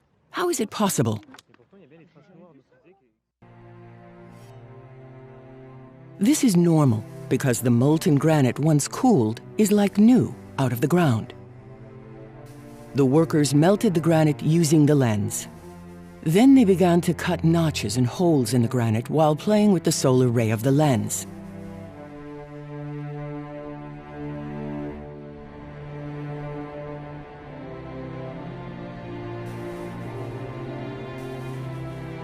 Suddenly, the site was abandoned.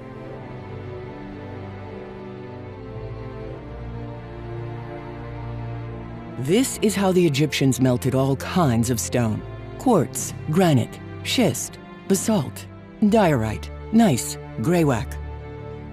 No luck, they did not come upon ferrous earth. Otherwise, they would have discovered steel. Solar energy was fully deployed. Queen Hatshepsut in Karnak writes that her obelisk was completed in 7 months. This is entirely possible with the lens.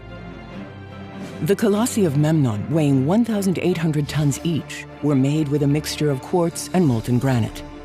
The Egyptians mined copper for thousands of years in the Sinai mines. Copper is a very soft material used to make pans that were used to make the silicate-making mixture. Why is there no evidence? Throughout its history, humanity has waged wars for energy. A forest, a field, a coast, a lake, its potential food, its energy. Throughout its existence, humanity has waged wars for energy. So you have to imagine that such a discovery had to remain secret. It was passed on discreetly from generation to generation. Today, solar is the most accessible and cheapest energy. It is free. The evidence that the granite was cast with solar lenses could possibly be found in the archives of the Vatican, Paris, London, and Cairo. I put forward a theory different from that of Joseph Davidovits. Egyptian concrete was done in another, simpler way. The clay limestone was heated with the solar lenses at 1,300 degrees to 1,500 degrees Celsius. After cooling, it becomes cement, like modern Portland cement. It simply required mixing it with the limestone and water on site, as with the concrete. Serious analysis is needed to find if it is geopolymer or cement made using solar lenses. To build the pyramid with cement and heat the clay at a temperature of 1,200 to 1,500 degrees Celsius, they used solar lenses. It took about 300,000 tons of sodium carbonate and 500,000 tons of lime to build the pyramid.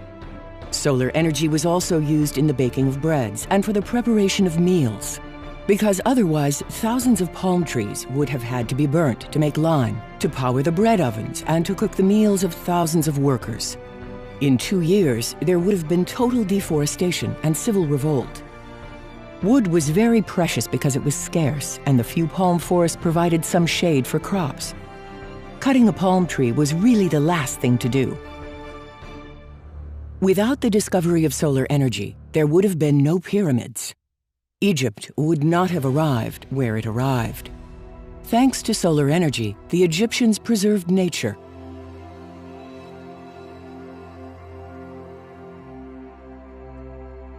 At night, the spectacle was extraordinary.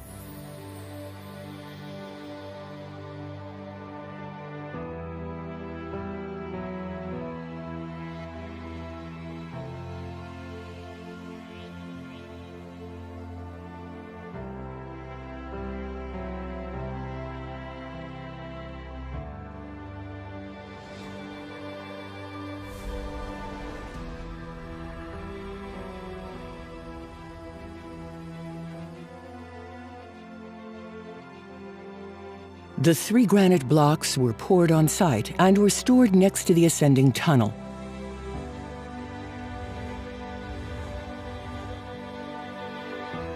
They arrived at the end of the corridor. The well shaft was also completed.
At this height, 1,200,000 cubic meters have been transported.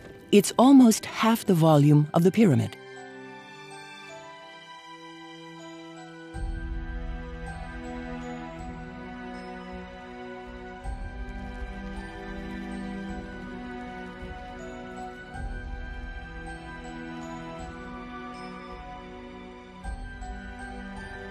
The entrance to the pyramid is built with symbolic V-shaped chevrons.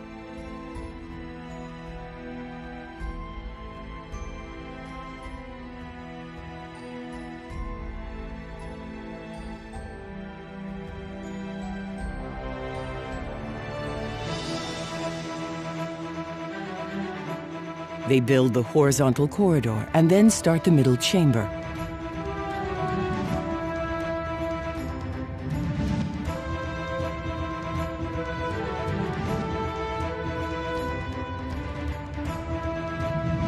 At the location of the shafts, they lay a trunk 20 by 20 centimeters, which will make the shaft towards the star Sirius.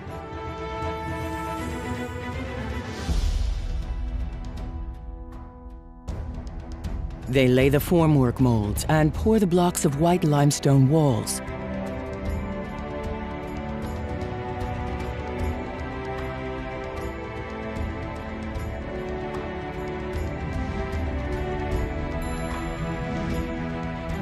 Making a simple cut-stone tunnel is too complicated. However, it is logical to create it with concrete. Poured into a form, it takes any form, and they can keep the angle precisely.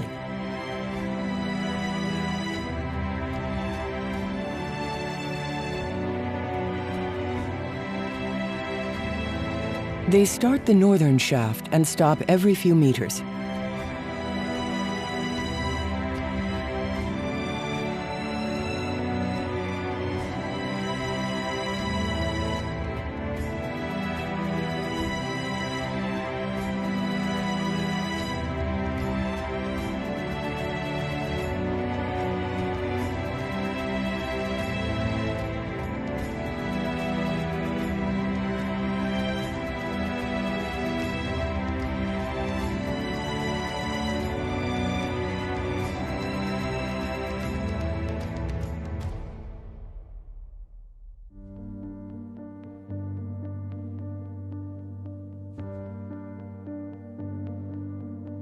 The workers build the southern shaft, then fill it.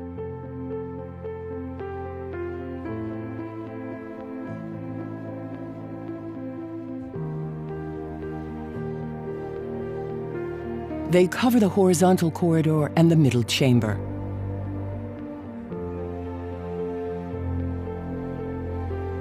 The filling continues to a certain level on the other side to the south.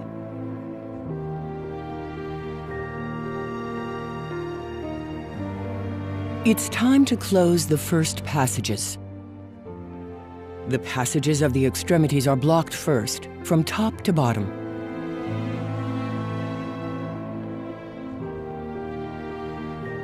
The wooden mold comes from the ground level. The frame is supported by the beams.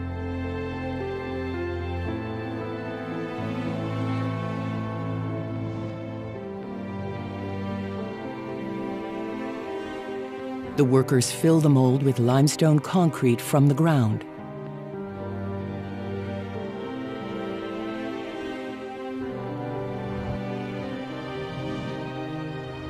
A few moments later, they continue with the next stone.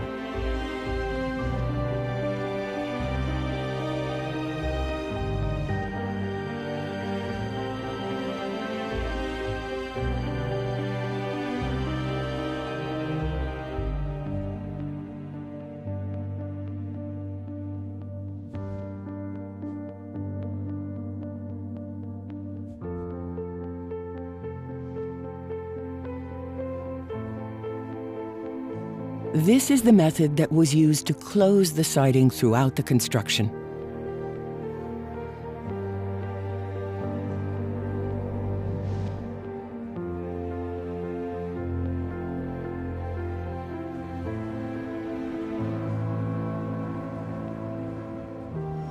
They build the floor of the large gallery in continuity with the ascending corridor.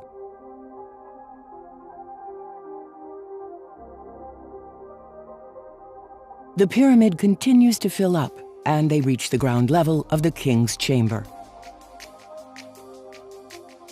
Then, using the solar lens, they pour the first floor of the king's chamber and the harrows in Aswan red granite.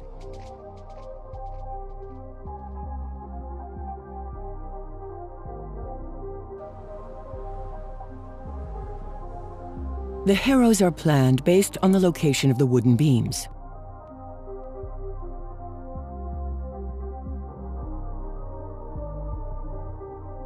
The last block of the floor is in a V-shape to let the ropes for the carriage mold to pass. The Egyptians had the innovative idea of making the Grand Gallery corridor in an inclined corbelled arch. The model was taken from the Red Pyramid and the Pyramid of Medum. This time the gallery is on an incline and not horizontal. All of this was planned from the start. To carry out the cantilevering of the Grand Gallery, they built an extraordinary wooden movable carriage mold. Here is the carriage mold. The movable mold is fixed to the ground in the notches on the floor. It measures 8 meters high with 7 levels.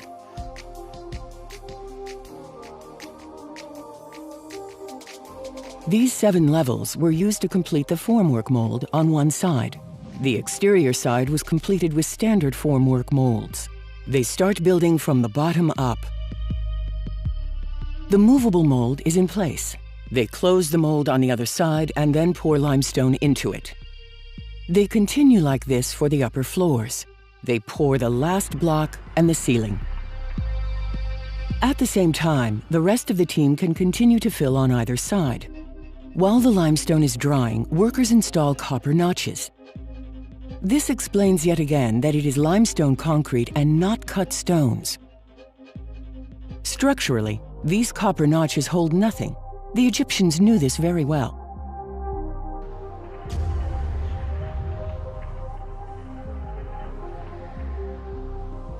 The bench seat is not completely dry when the carriage mold passes, which explains the traces of wood found by Jean-Pierre Houdin.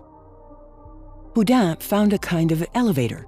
The carriage mold had a counterweight to lift the stones. According to Houdin, it traveled back and forth. In truth, the carriage made only one pass from the bottom to the top, and it was much larger. Construction of the Grand Gallery progresses, and workers continue to fill it on the side and from above. As each part is built and filled, the workers pull the wooden carriage mold from the top of the platform, continuing cubit by cubit. The Grand Gallery is almost finished.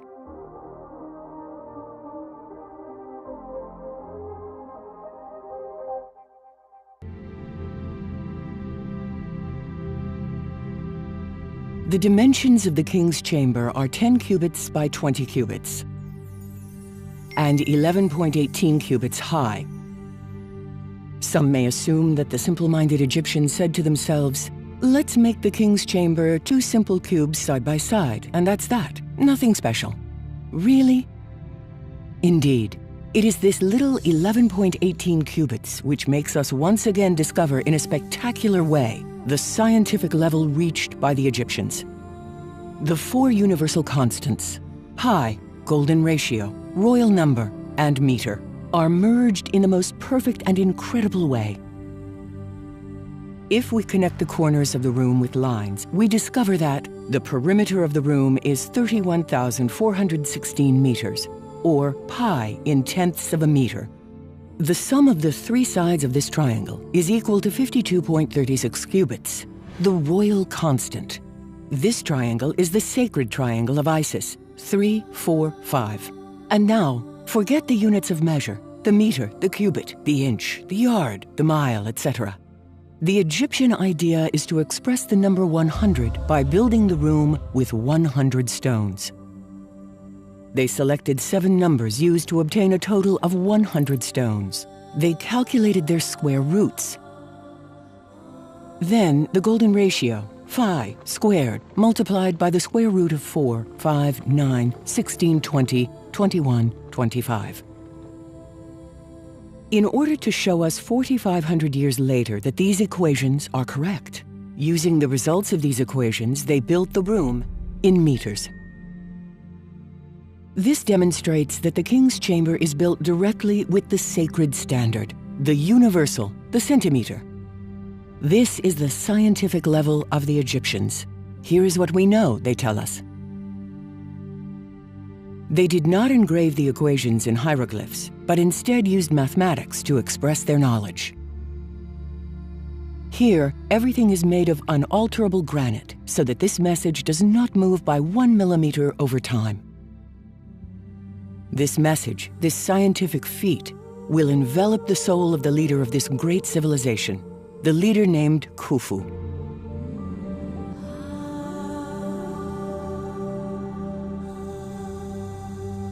The Egyptians understood the essence of all things, that God, or the architect of the universe, built nature and all of its components using a matrix called mathematics. They then applied it to themselves, in turn, like gods. They integrated math everywhere, which deeply connected them to nature. This way of building based on universal constants was spread everywhere on Earth over the millennia. Cathedrals, churches, and various buildings were carried out with the cubit, the meter, pi, and phi, which were mystically called sacred geometry. It is for this reason that when you enter a cathedral, you feel good and immediately at peace. Nowhere in the world does a monument or object such as the Pyramid of Khufu exist. In his 311-page book, The Chamber of Khufu, the author expresses his admiration in just 4 sentences. It would be futile to look for traces of improvisation, modifications, or imperfections. From floor to ceiling, everything is perfectly executed, says Gilles Dormion. The small granite cobblestones from Aswan are transported by human chains. Thus, 1,500 tons of granite are erected in blocks of 30 to 40 kilograms.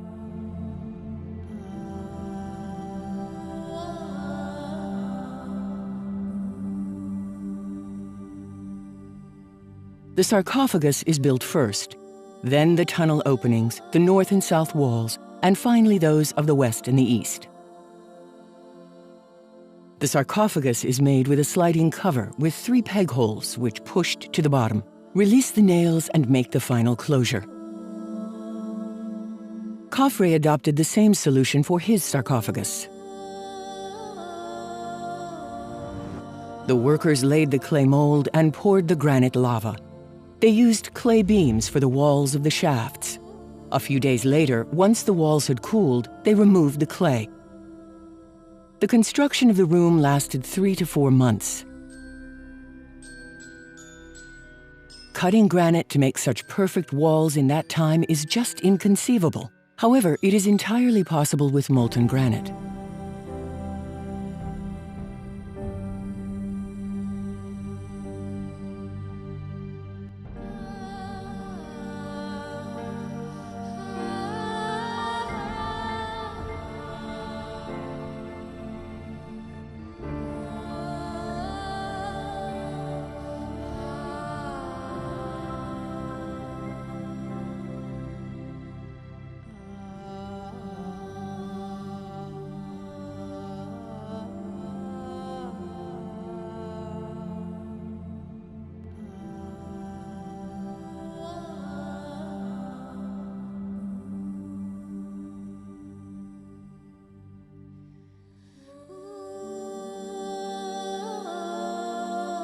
The walls of the king's chamber are finished.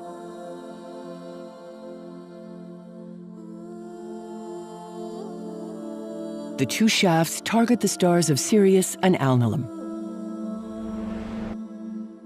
The middle chamber shaft will point to Sirius at 39 degrees 49 minutes, December 4th at midnight, 0000 hours at 180 degrees.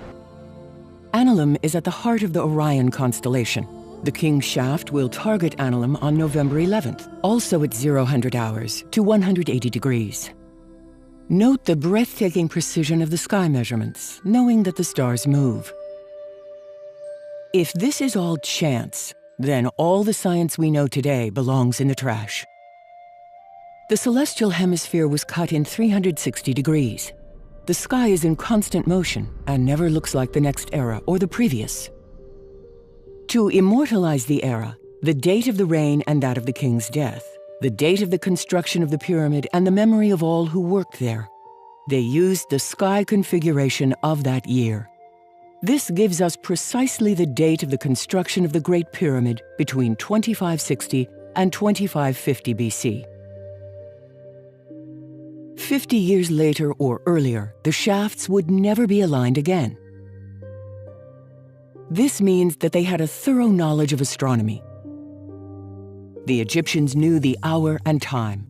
They had discovered the clock. The day was divided into 24 hours and the hour into 60 minutes. We call this a clepsydra, a very mysterious name which is nothing more than a clock, a water clock. Interestingly, clocks using water were used even in the 1800s. Another discovery with water. The vase was graduated in levels. Water flowed from a hole and indicated the time precisely. The workers continue to build and cover the southern shaft of the king's chamber. They fill around the king's chamber and the south shaft, then they continue with the anteroom and the harrows.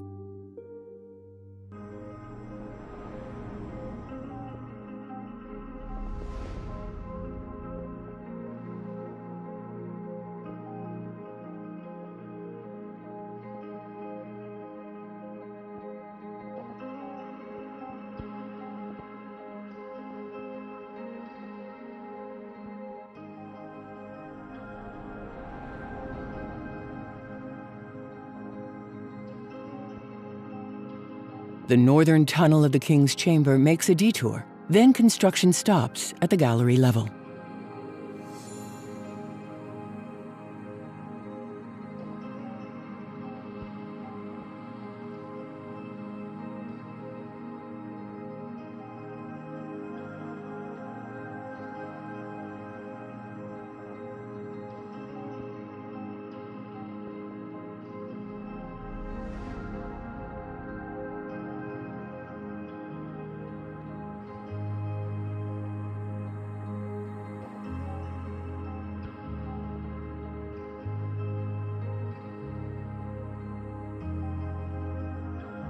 The ceiling beams are cast in turn.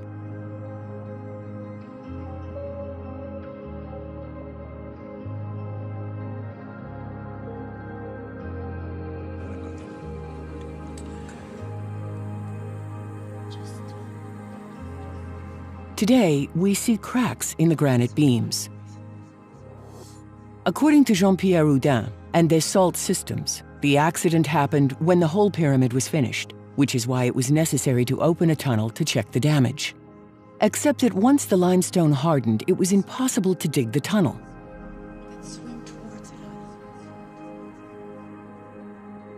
The beams were cracked because the granite had not cooled sufficiently, or perhaps due to improper handling of the mold during cooling.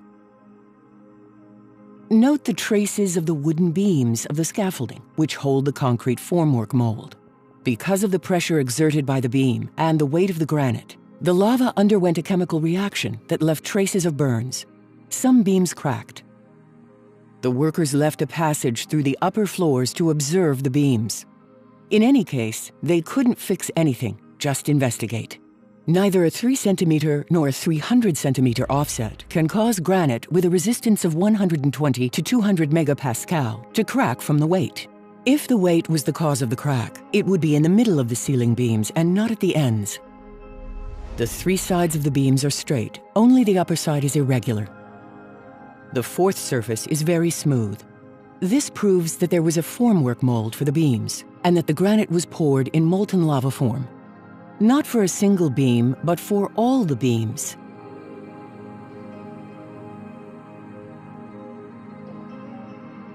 They move the material, the lenses and the granite to the upper floor.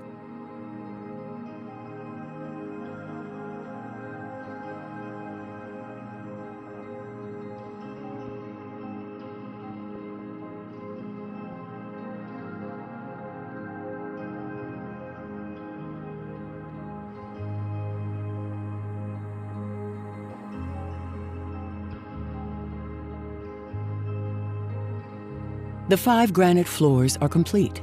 The limestone vault is built.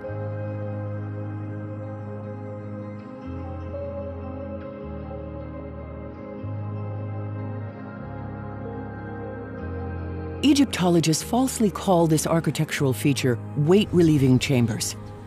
If there had been a weight problem, the Egyptians would have made weight-relieving chambers for the underground chamber as well. The public has no training in engineering and architecture, so some allow themselves to give baseless explanations. Can you see it? A worker writes the name of Khufu quickly. I see it. Let's swim towards it. Sichnin accuses Howard Weiss of having falsified the writing of the name of Khufu, but he is the forger. Khufu's name is correctly written.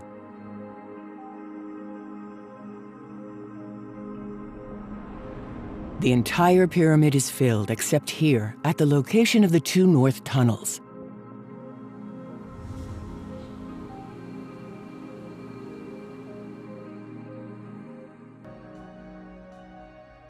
The Grand Gallery is hampering the construction of the northern shafts, and their routes are diverted a few meters.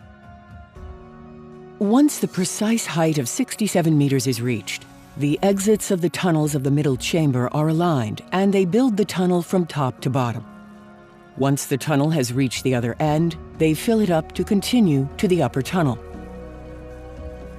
At the precise height of 80 meters, the exits from the 2 tunnels of the King's Chamber are also aligned, and they build the last shaft, also from top to bottom. All the way at the bottom, the tunnel joins the other end. This is the only solution to have 4 parallel tunnels with such impressive precision. The interior is built. From now on, they will fill in. This operation required a precise, meticulous, ongoing reading of the height as the pyramid rose. This precision requirement was part of the architect's starting plan 18 years prior. It would have been an improbable plan if cut stones had been used. This explains the offsets and turns of the north tunnels.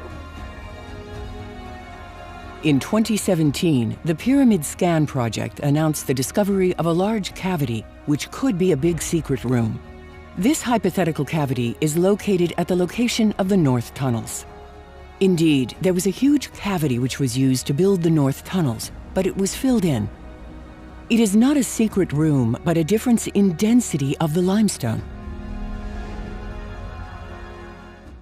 The construction of the shafts is complete. The tunnels will remain open until the death of the king.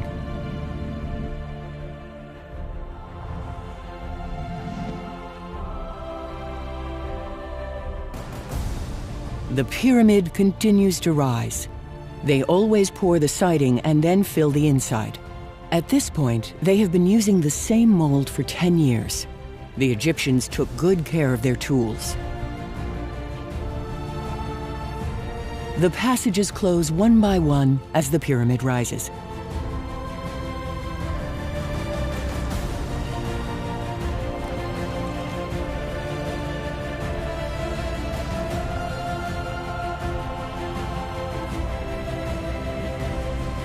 At 140 meters, the teams from east and west stop advancing and start the descent.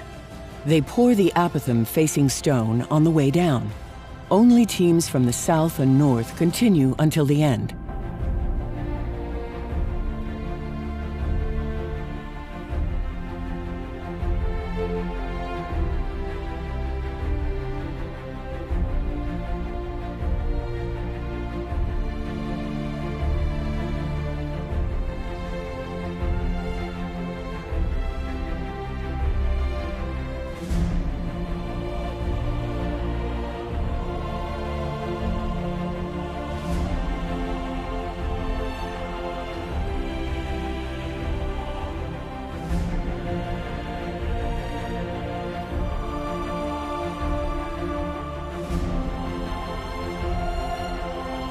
The architect Hemiunu and Khufu go up symbolically to unveil the Pyramidion.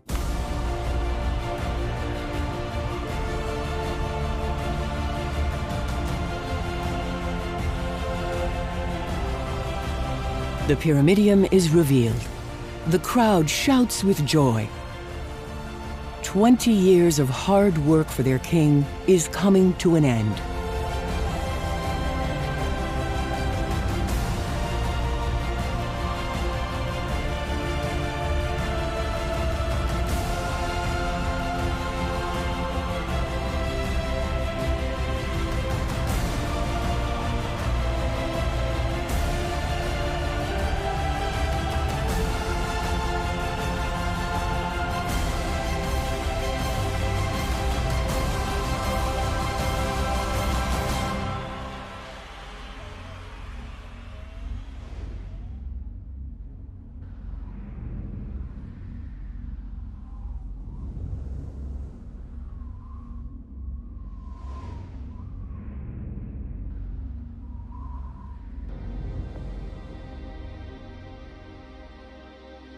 The workers will pour the siding down to the height of the tunnels.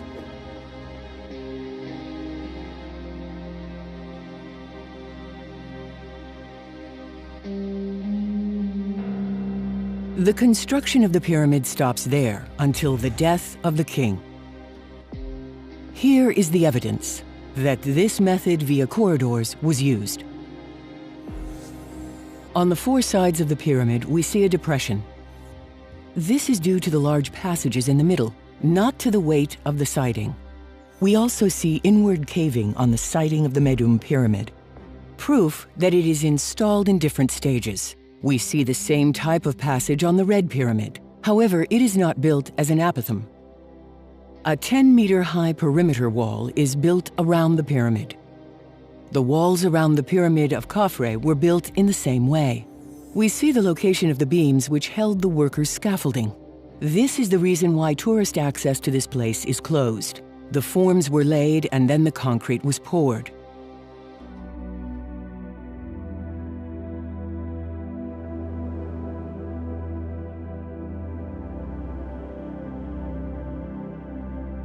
Ditches were dug and arranged all around to store the solar boats. The workers also built the king's temple. His body will come from below, from the harbor. It is from this port and this monumental road that the people will come in pilgrimage worshiping its temple and pyramid. It was a kind of avenue like there are in all the cities today. It aligned with the Betelgeuse stars, Alnilam and Regal in the southwest, 14 degrees, always at midnight. Giza became a sacred place, and in the same period, the Egyptians built the three small pyramids in front of it. Mastabas for priests, workers, and foremen.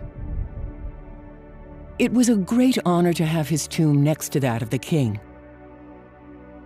The pyramid was oriented east, relative to the sun, their great god Re. Orientation to the east automatically indicates all directions with the same precision. Indeed, the Egyptians did not care about the north.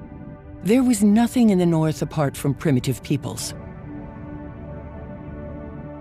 The south was sacred to them because it was where they came from, their roots.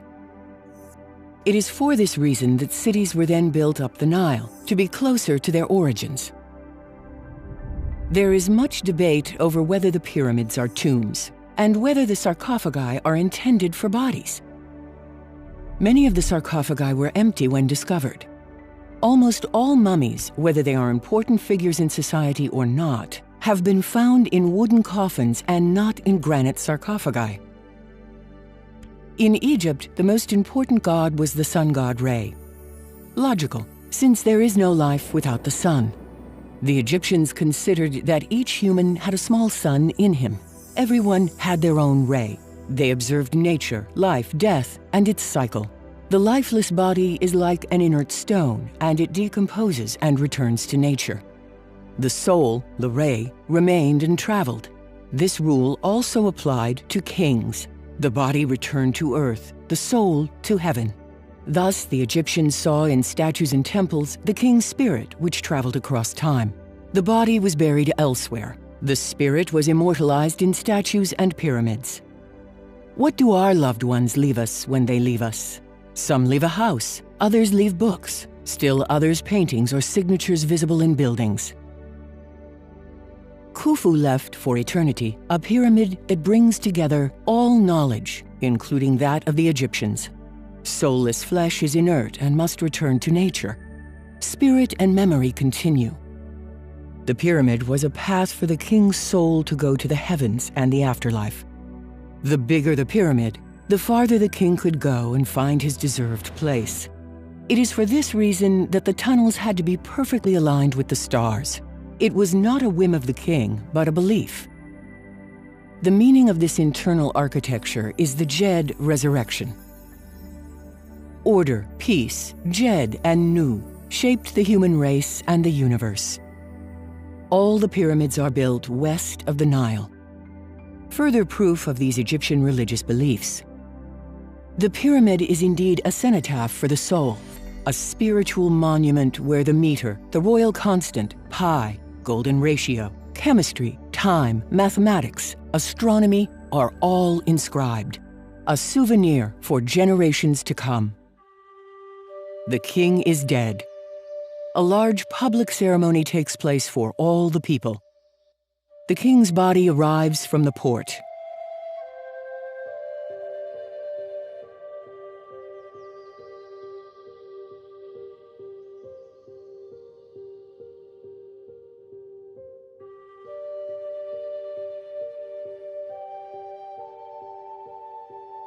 He is mummified in the temple.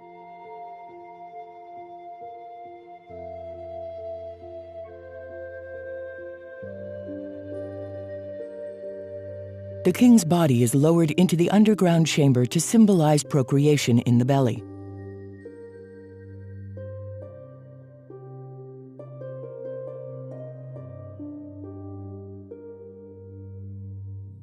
Then there's birth.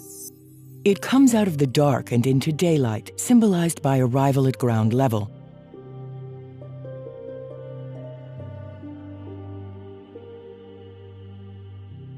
He grows up and becomes king. He reigned with justice and righteousness. He was led throughout his life by Sirius. The king begins to age. The large gallery symbolizes his work, the country he led during his lifetime. The return symbolizes old age and wisdom.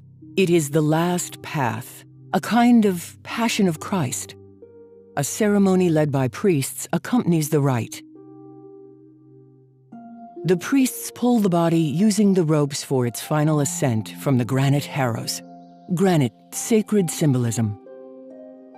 The king's remains arrive in his last home, where his soul will depart for eternity.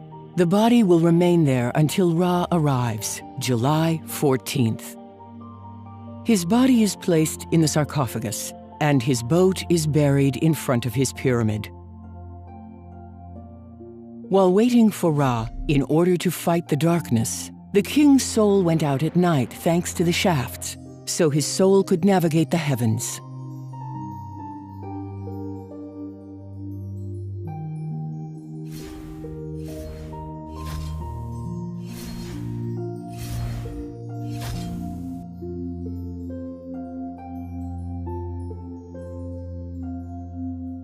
And then returned before sunrise in order to rest. The underground chamber and the middle chamber are perfectly centered in the axis of the pyramid, except that of the king. This is the first thing that strikes you when you look at a cross-section of the pyramid. An anomaly? An imperfection?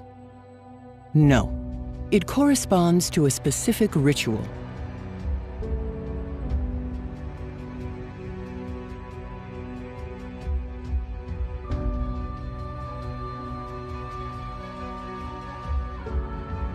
The position of the sun is exactly facing the king's sarcophagus. The king is waiting for Ra in his chamber.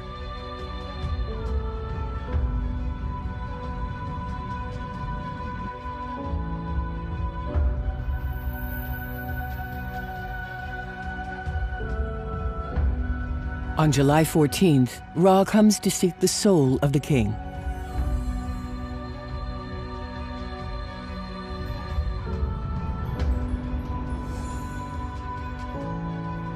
They leave together for eternity.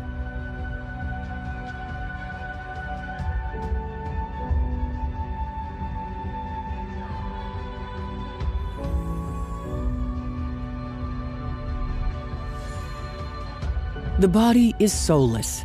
The remains will be buried in a secret place. The pyramid can now be closed. This pyramid and its symbolism were to remain closed for eternity in privacy. Leaving with the remains, the workers closed the room with granite blocks provided for this purpose.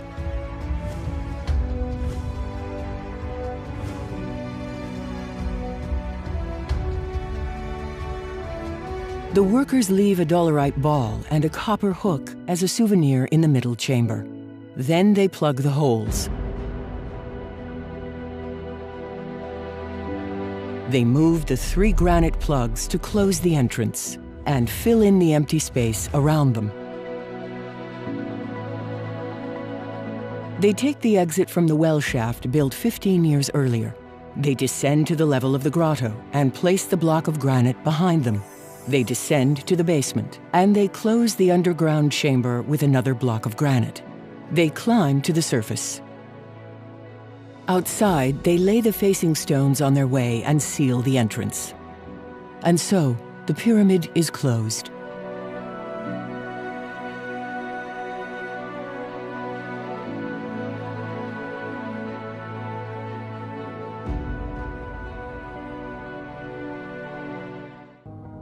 By blocking the entrances with granite stones, the Egyptians thought that the pyramid would be inviolable. They hadn't imagined that centuries later, man would discover iron, dynamite, and explosives.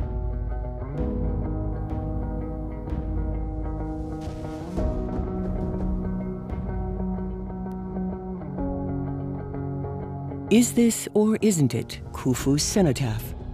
We can have a definitive answer. In 1970, a project to explore the shafts of the pyramid with robots was born.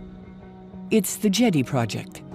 In the south shaft of the middle chamber, the robot discovered traces of drawing in red which date from the construction. Just take the samples of this paint and compare its chemical composition with that of the hieroglyphs found in the cavities of the king's chamber. It may be the same hand.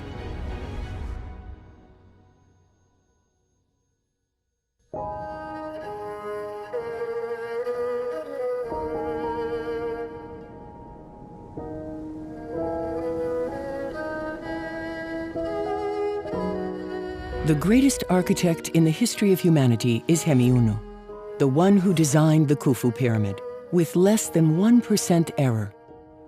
The pyramids are not aligned with the 3 stars in the middle of the constellation of Orion, as argued by Boval.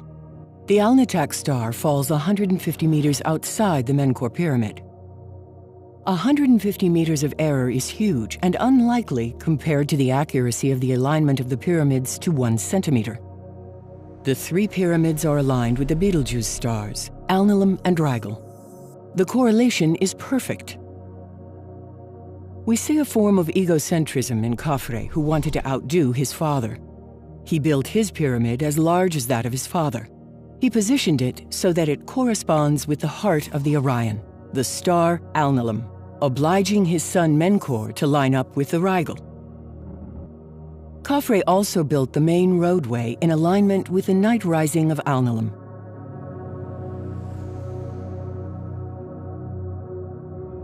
There are about 230 temples in Egypt. None were carved. They were all poured with limestone concrete. When the concrete was still fresh, they could engrave scenes. For granite obelisks, a clay mold was prepared in advance with the hieroglyphs printed in negative. The granite lava was poured, and after cooling, the workers erected the obelisk. There is no trace of a chisel or shock on the obelisks to confirm that they have been chiseled. A trace of a chisel would still be visible even 5,000 years later. The obelisks are perfectly smooth. It is a sign that the granite has been cast in lava. The entire Sphinx was made of geopolymer concrete. For this, the workers dug to free up space. They poured a slab and placed a large pile of concrete over it, which they modeled by hand, and they decorated the Sphinx with cobblestones. We can distinguish its head, which bears marks of concrete. Over the centuries, the coating in cobblestones fell. The rain that poured down from the top in large quantities eroded furrows. But who is the Sphinx? Khafre or another king? A lion's head which would have been reworked to be transformed into Pharaoh's head? Whatever. The question is, what does the head of the Sphinx look like? With 3D face reconstruction software, here is the face of the Sphinx reconstructed correctly for the first time.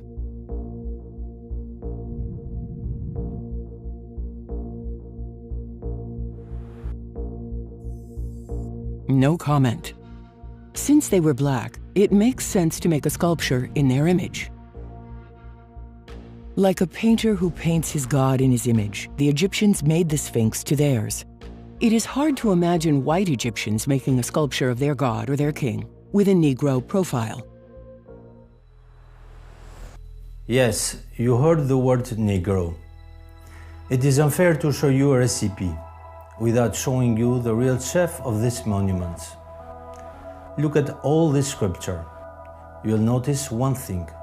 They all have broken noses.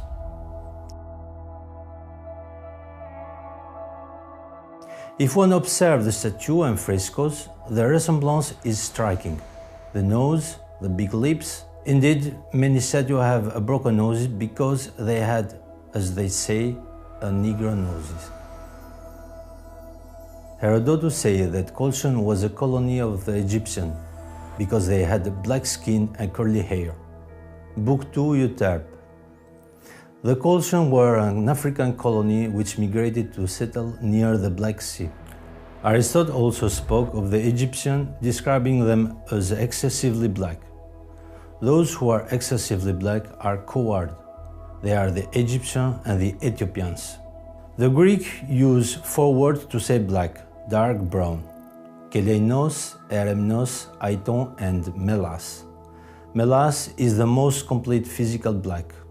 It is the root of the word that forms the word melanin. Melas, melanin. Melanin is the pigment that colors the skin black to protect it from the sun. Aristotle will say precisely agan melanes to designate the Egyptian and the Ethiopians, which mean excessively black in Greek. Xerxes III, called Senusert in Egyptian, holds the record for the number of sculptures in his effigy, 12. Almost all of these sculptures have broken noses, but some escape the racial inquisition. The Senegalese Professor Diop asked the Caire Museum to take 3 samples measuring only 1 square millimeters from mummy of Ramses II, Seti I, and Thutmose III, exhibited at the Museum of Cairo. Once the sample would have been analyzed, they will have revealed the level of melanin. The higher the rate of melanin, the darker the skin. That I put at the disposal of the participants of the conference so that we can observe them under a microscope. And we can absolutely see the degree of melanin under the skin of ancient Egyptians. There is enough left despite the partial destruction of the epidermis. In the region between the dermis and the epidermis, there are enough inclusions of the melanocyte bases, areas where the melanin would have resided, to reveal a level of melanin via these inclusions, absolutely absent in leucoderma races. And last year, I wanted to apply this study to the royal mummy of Ramses II, Seti I, and Thutmose III. For 1 year, I have been writing to the curator of the Cairo Museum because I don't need more than a square millimeter. 1 square millimeter of skin, but not always in the same region. And I regret I did not obtain these samples. So you see, it is a very easy, accessible study that can be done. Here are the blades. These are the preparations. Just put them under the lens of the microscope to see the melanin level. So based on my own investigations, here they are, until further investigation. The museum has still not responded for 35 years. The Egyptians were called Kemets, and Egypt was called Kemet, the land of the black. No, it is not the black color of the Nile silt, which is mentioned as some archaeologists claim, but the color of the skin of the people living there. When we speak of white country, we are not referring to the color of the snow in the Alps. Let's end the rumors of whether or not Howard Carter falsified the golden mask of Tutankhamun and reproduced false relic. Observe the mask of Tutankhamun and the face of this African girl. I can see Carter, the European, falsifying the African steel mask. It is noon. The temperature is at full force. That is to say, that is about 45 to 46 degrees Celsius. There is absolutely no shade, since it's a quarry, and there is no building, and we can absolutely not take shelter. So much as to say that I will not stay here 3.5 hours. It is getting a little warm here. We are behind the pyramid of Menkaure. I'm beginning to understand why Fehmi did not come. In Egypt, during the summer months, the season during which the pyramid was built, temperature reached 45 degrees Celsius and higher. Under this overwhelming sun, no other human race could survive shirtless more than 4 days without experiencing a severe skin burn. The only race capable of withstanding days and months without problem and without sunscreen is the Negro race with black skin. I paint and I never had a preference for this or that color. A painter likes all the colors, but we say that we must give back to Caesar what belonged to Caesar. Well, let's give back to the Egyptian what belongs to the Egyptian. The Egyptians of the pyramid for millennia were Negroes, neither olive-skinned nor mulatto, but charcoal black.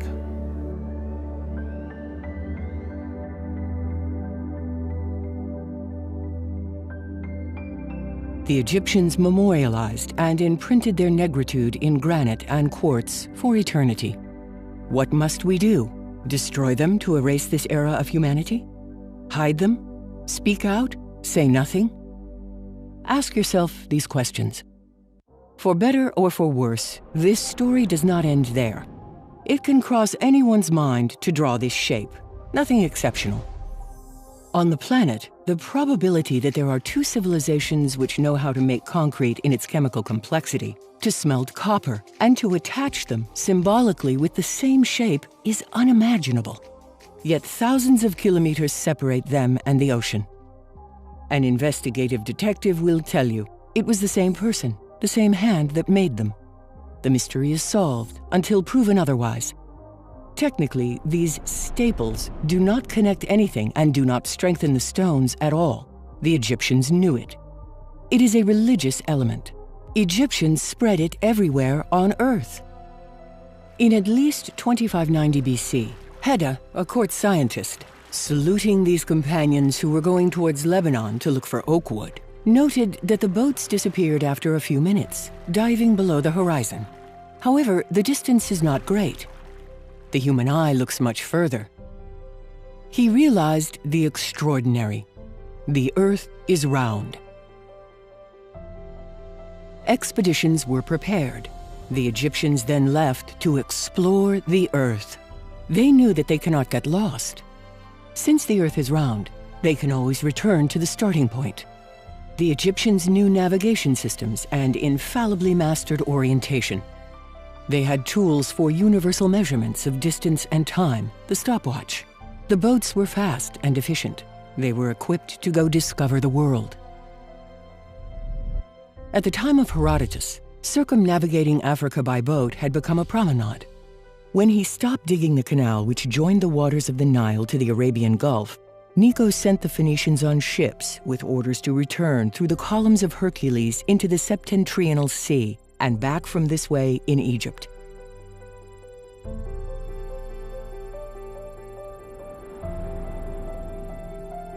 Having thus traveled for 2 years, the third year they passed the columns of Hercules and returned to Egypt.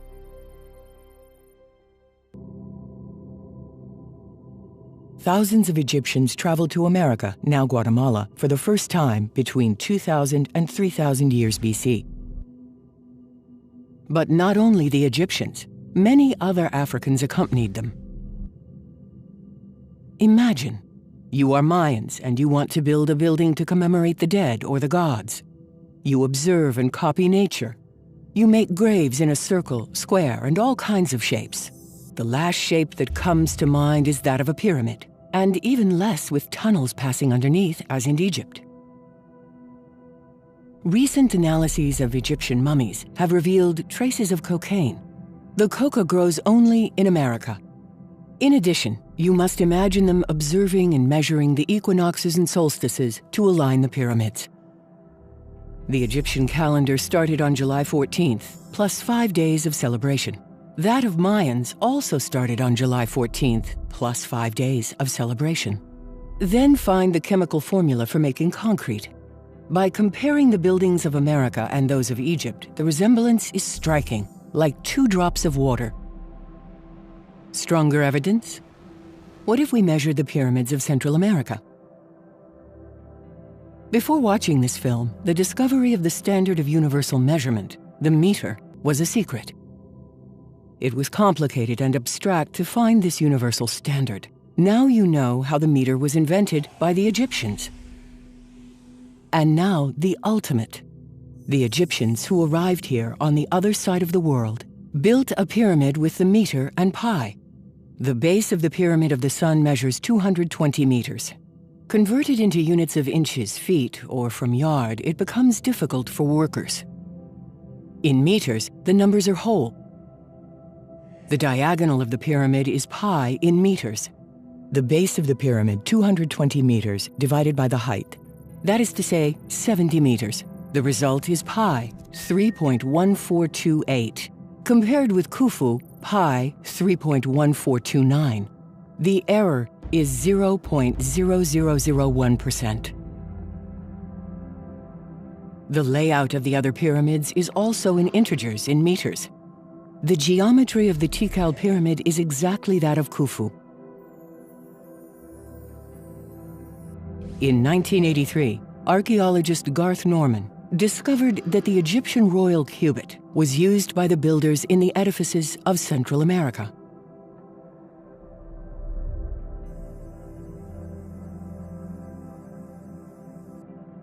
The big year, the year of the 26,000 years of axial precession of the equinoxes, is present on a map of Orion, inscribed on the Izapa stela.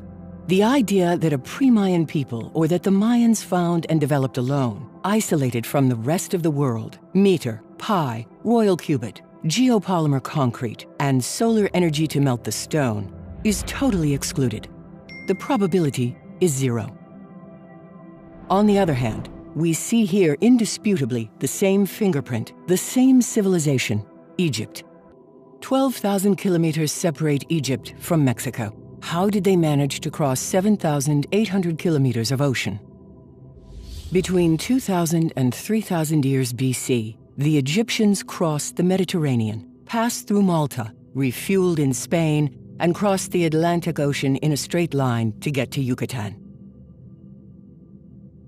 They arrived by the thousands, and there is no shortage of Negroid faces. In 1946, giant heads called Olmecs were discovered. We see clearly African Negro heads.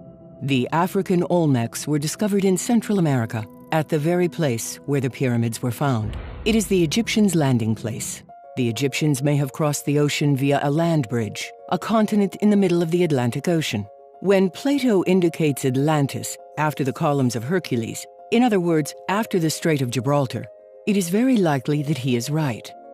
This large expanse that would surface would be the ridge of the Atlantic. Atlantis would be the Azores. Following an unprecedented earthquake, this part of the ridge would have collapsed. It is this cataclysm, which Plato calls the sinking of Atlantis, which cut the Egyptian Africans in two. Given the trips they made, they may have built buildings here before the upheaval. Research of this bridge should be done at this point of the ridge. This theory may seem far-fetched, but the chemistry, the pi, the meter, the golden number, the royal cubit, and the solar lenses did not cross the ocean on their own. They may have crossed the Atlantic with boats directly. Christopher Columbus made the second trip from the Canary Islands to Guadeloupe in 21 days. Documents speak of it. In less than 20 days, we saw land. It was an island without harbor or ports. Unable to land there, Columbus came to disembark on a neighboring island, which he called Dominica. They followed the trade winds. These are the regular and very powerful winds that cross the ocean from east to west. In fact, the sailors were worried about not being able to head into them on the return. They too had wooden boats and sailboats like those of Columbus. What is certain is that there is no question. The Egyptians crossed the Atlantic with their knowledge stored in their luggage.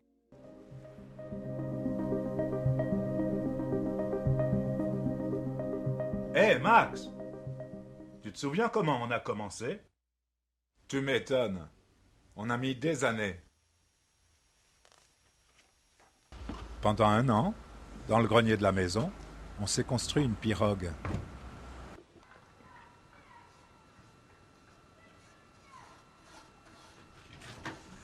Pour qu'elle soit belle, il fallait qu'elle soit en bois.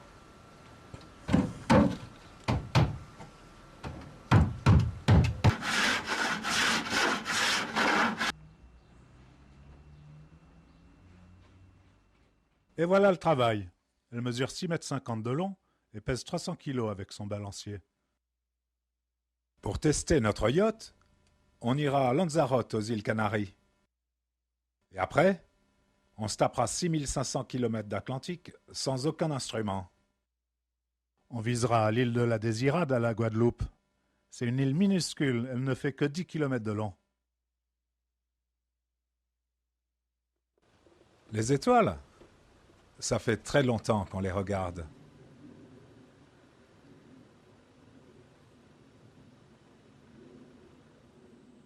Pour mieux comprendre le ciel, on a fabriqué une tête de veau.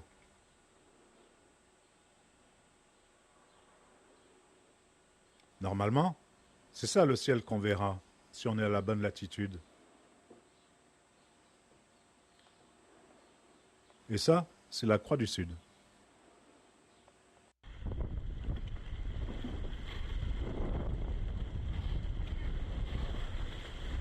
Lanzarote, nous voilà enfin aux Canaries.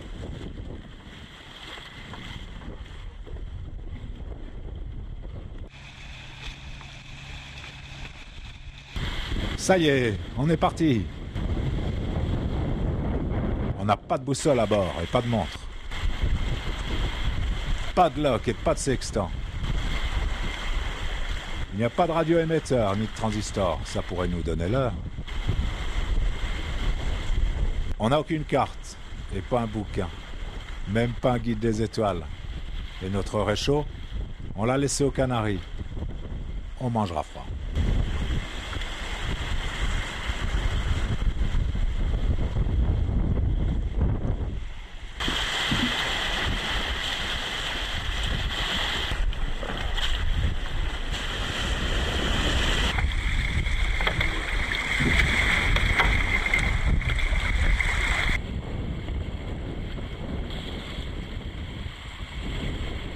Mesurer nos quarts sans montre, c'est vraiment difficile. Je suis crevé.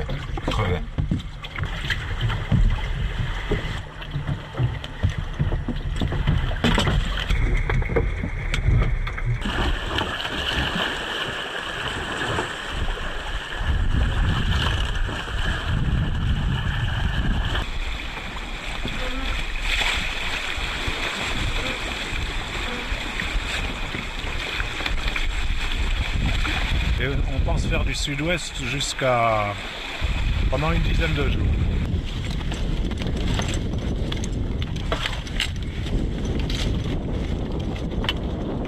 Il y a une barre de nuages qui est venue peu à peu. On n'a plus vu d'étoiles, aucune étoile sur 360 degrés.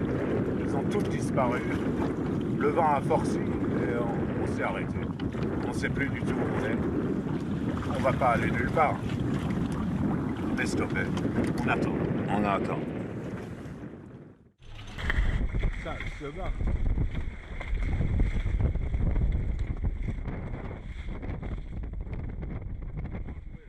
La beauté! Yeah! On va bien manger! Je vais filmer dehors hein, maintenant, c'est trop beau.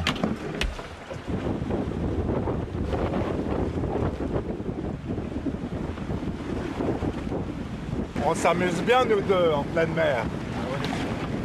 C'est le pied. On a vu à Crux, sur la Croix du Sud, à Crux qu'on a estimé à 5 degrés de hauteur. La Croix du Sud fait 6 degrés de hauteur. Et bon, au pif, c'était à 5 degrés de hauteur. Donc on en déduit qu'on est à peu près à 22 degrés de latitude. Et 22 degrés de latitude, c'est les tropiques, parce que le tropique, c'est à 23-27 minutes.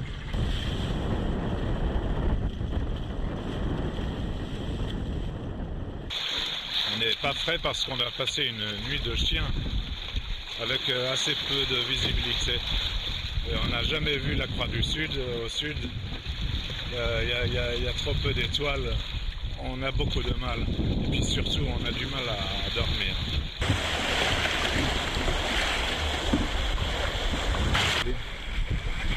Oh oui. Ces dauphins sont la bienvenue parce que on le prend toujours comme un bon signe.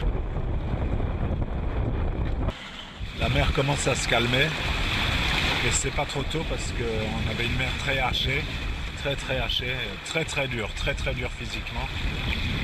Enfin, j'espère que demain ce sera plus souple et qu'on pourra accélérer parce que notre vitesse elle dépend aussi du confort.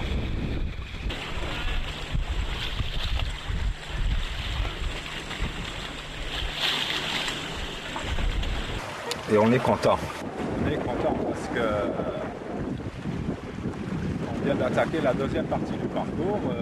Voilà, ça fait 16 jours. Et il commence à faire bon. Un grand. Ah ouais. C'est la deuxième journée, on peut se foutre en short. C'est top. Super.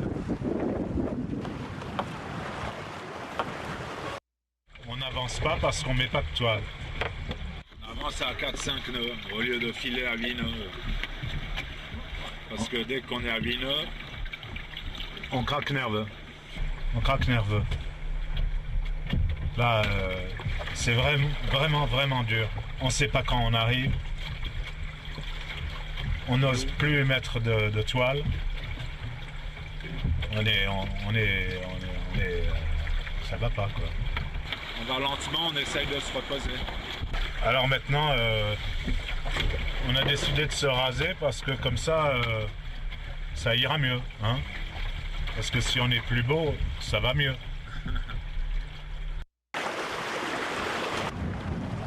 Ah, on est en train de disjoncter totalement. Là maintenant, il y a intérêt à aller boire un coup avec nos potes au bistrot et sans prendre de risques comme ça. On est complètement cinglés. Complètement cinglés.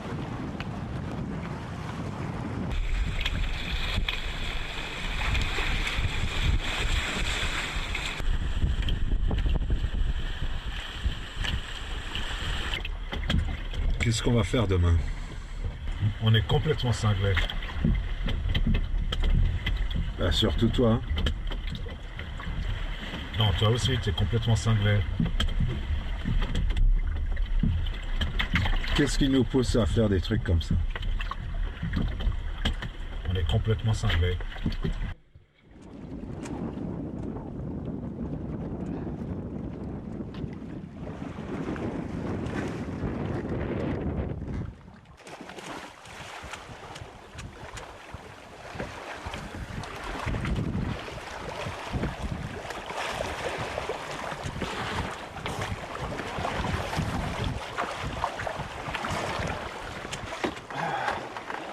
Ça fait du bien.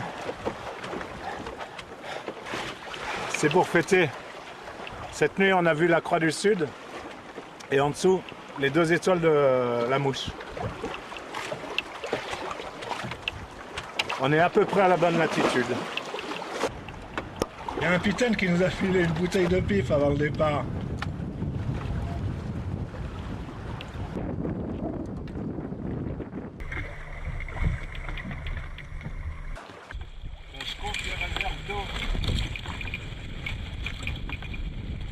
Il fait tellement chaud, il faut se méfier de notre consommation d'eau. Alors on recompte pour voir si on ne dépasse pas le quota. Un oiseau différent. Qu'est-ce que ça peut vouloir dire? Est-ce que c'est encore un de ces oiseaux de mer? Je le dis tout net, il est grand temps, mais vraiment grand temps, que cette histoire de fou s'arrête très très vite.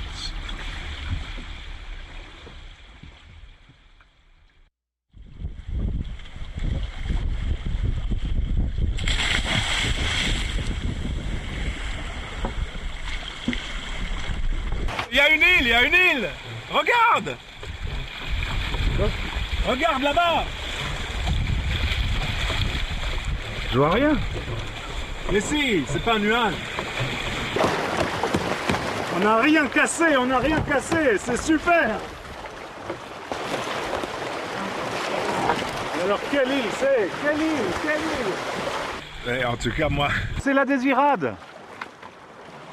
On est arrivé avec une précision parfaite.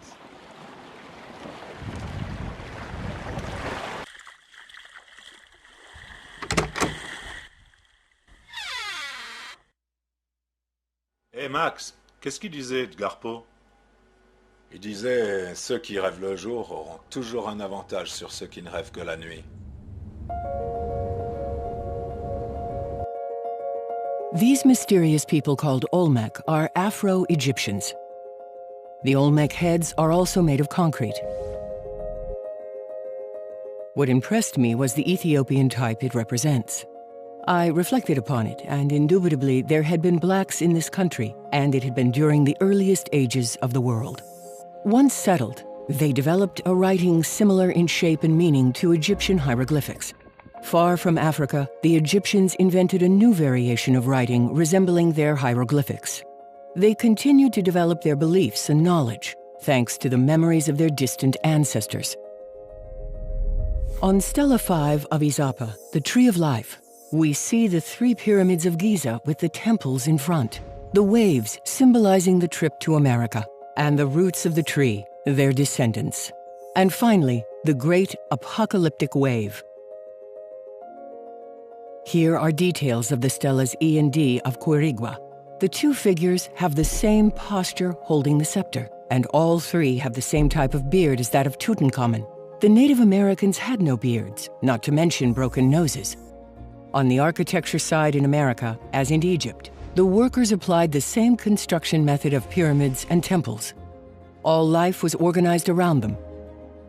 The limestone was burned to make lime and mortar. With this mortar, they built all the pyramids of Central America. Hundreds of pyramids and temples were built in Guatemala, in the Yucatan and southern Mexico. All were built by Afro-Egyptians, made of concrete volcanic ash mixed with lime. They were all aligned with Sirius, the stars of the constellation Orion. Later, they moved to Teotihuacan and Tula. Here, it wasn't whole concrete blocks like in Egypt, but natural volcanic stone mixed with concrete. The construction method is the same for Khufu Pyramid via corridors. Of course, the city of Tula and Teotihuacan were built with the Egyptian meter as a unit of measure. The Egyptians aligned the city of Teotihuacan with, now you know it. The city was aligned at 14 degrees 7, not with the north, but with the southwest, with Betelgeuse, Alnilam and Rigel, passing through the hemisphere's axis on November 20th at midnight, around at least 2200 BC. This alignment is observed during these years, give or take 50 years. This tells us the date of construction of the city of Teotihuacan. Here they turned around. These buildings were not built by the Mayans. Centuries later, the Mayans and Incas arranged their lives around these cities following the departure of the Africans. The legend explaining that it was the gods who came down to build these temples endured. It seems that coexistence was impossible between these 2 technologically very different civilizations. Following wars with indigenous people less developed than they, Afro-Egyptians, or as we can now call them, the Amero-Egypto-Africans, migrated little by little towards the South Pacific coast and abandoned these places that the locals subsequently appropriated. They settled in remote, high elevations, maybe to have peace. Wherever they went with their powerful solar lenses, these men were taken for gods. They left their imprint and their legends everywhere. There may have been a great cataclysm, a giant 300-meter tsunami that swept away all over the Yucatan Peninsula. The survivors, Egyptians and the local population, abandoned the place quickly and went south. 4,500 kilometers separate Caral from Calakmul. Again, there are pyramids aligned with Sirius, and the site is built with the meter.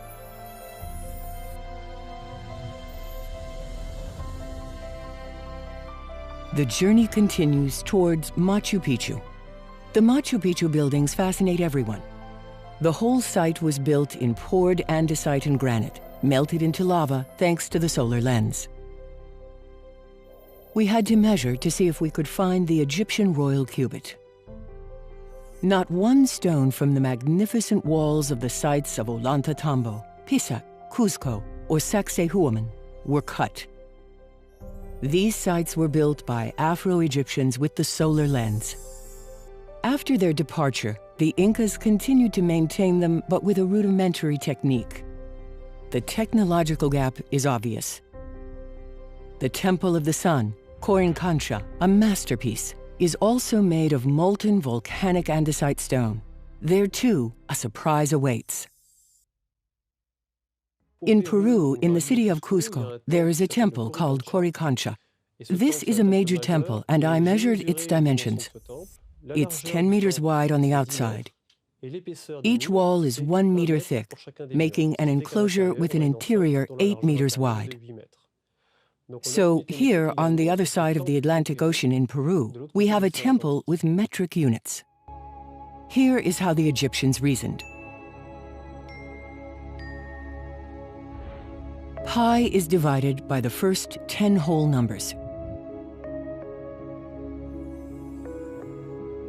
They use the whole number 7. Pi divided by 7 equals 44.8 to make these niches. This is the basis of the niche. On this basis, they establish the golden rectangle. The base is divided by 7. They subtracted this result from the measurement of the top of the niche. Here is the shape of the niche, which is created, all in centimeters. The margin of error is plus or minus 2 millimeters. Quentin Laplate measures.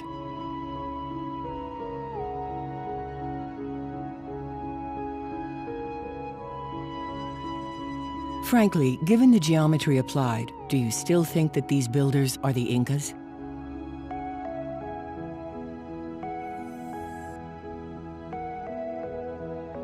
By chance, on the way, they came across a cave with sacred dimensions.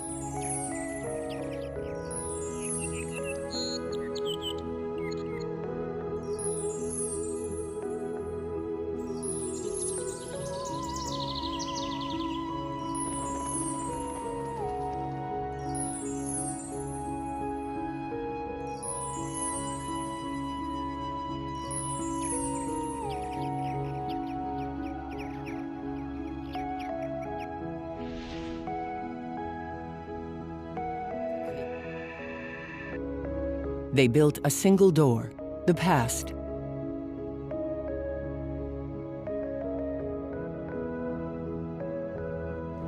On the stones, one can see the imprint of an external object that was placed on the stone when it was poured.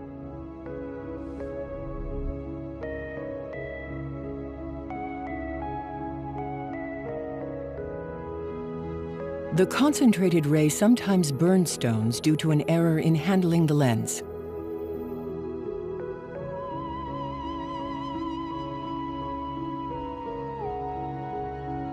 The Afro-Egyptians descended more and more towards the south.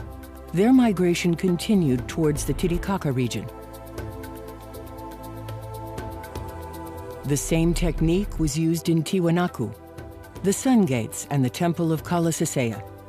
Andesite melted into lava, then poured into molds. The theory supported by some researchers explaining that the stones were melted, then vitrified by a solar plasma is false, since the surroundings were not affected. In 2018, Joseph Davidovits published the chemical analyses of the stones of the Gate of the Sun, Tiwanaku, and Pumapunku. To the following conclusion, the thin section of a sample taken from a Pumapunku red sandstone monument shows grain boundaries made of a thick fluidal ferrosilate matrix.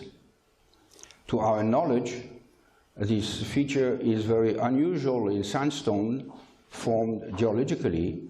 It is a unicum and supports the idea of artificial sandstone geopolymer concrete.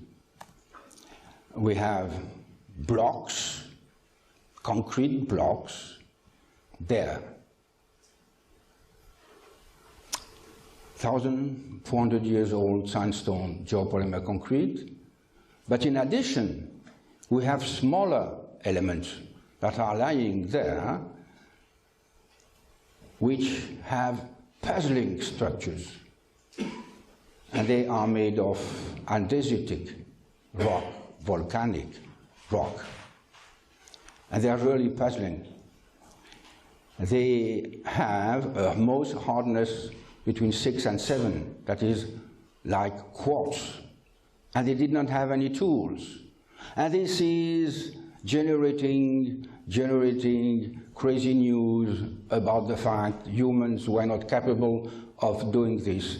Only the aliens or the super civilizations were the builders of this site.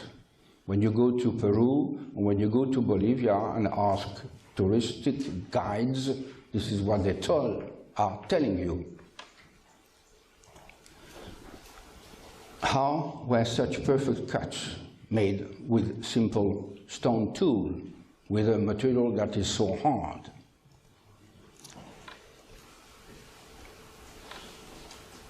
More extravagant feature. We have this stone, it is small, but it contains 20 holes drilled with precision 30 centimeters deep inside the hard stone. There exists no instrument capable of doing this.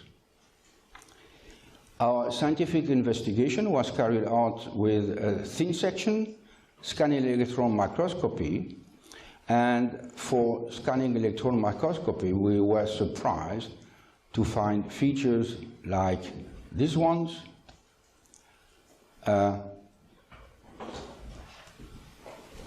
EDS, organic matter, and organic matter in a volcanic rock. Impossible. The components are linked together by ferrous molecules. This means that stones contain molten iron at a high temperature, 1,500 degrees Celsius. The Egyptians melted the volcanic andesite stone with solar lenses and then poured the lava into molds. These stones were cast in a single mold. There are volcanoes everywhere in this area. The stones of the volcanoes were used as raw material. There are traces of molten stone everywhere. These strange, perfectly identical H-shaped stones that fascinate tourists have been measured. They are also made of molten andesite thanks to the solar lens. Patrice Pouillard measures the stones.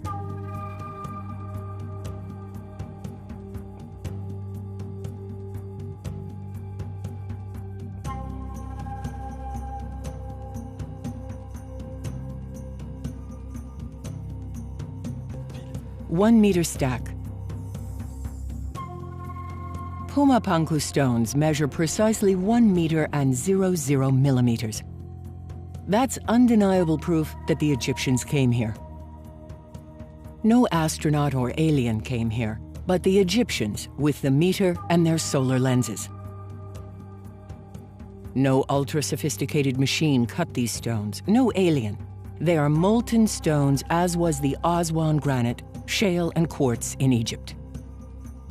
After demolding, the air bubbles burst and give the impression to the non-expert that it is laser-cut stone.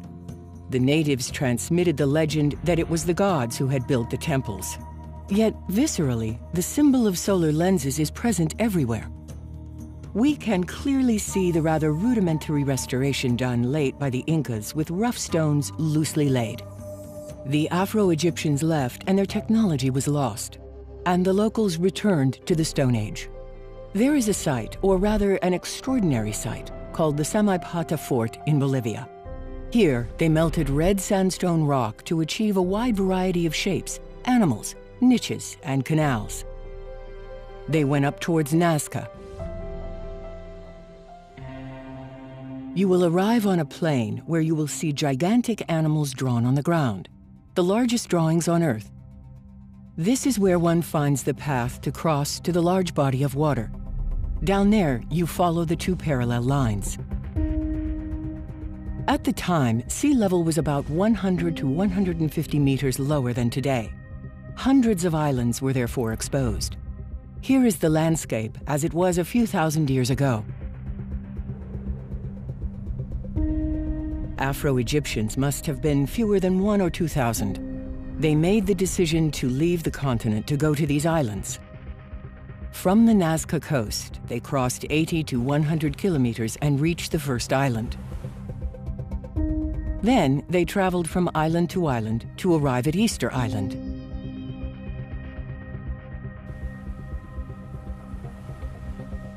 Here is the proof that the so-called Rapa Nui came from Peru or South America. These 6 statues are found in Peru. Their resemblance to the Moais of Easter Island is staggering. These statues are identical in design, yet thousands of kilometers separate them. At the Kalasasaya temple, there is an anthropomorphic statue reminiscent of a Moai from Easter Island. The Australian Alan Carroll, based on good knowledge of the Inca languages, deciphered the Rongo Rongo tablets. In 1892, he published in the Polynesian Society Journal the translation of a tablet explaining the method.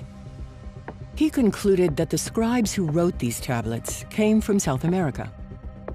It is, in summary, a story of war and disputes between the clans.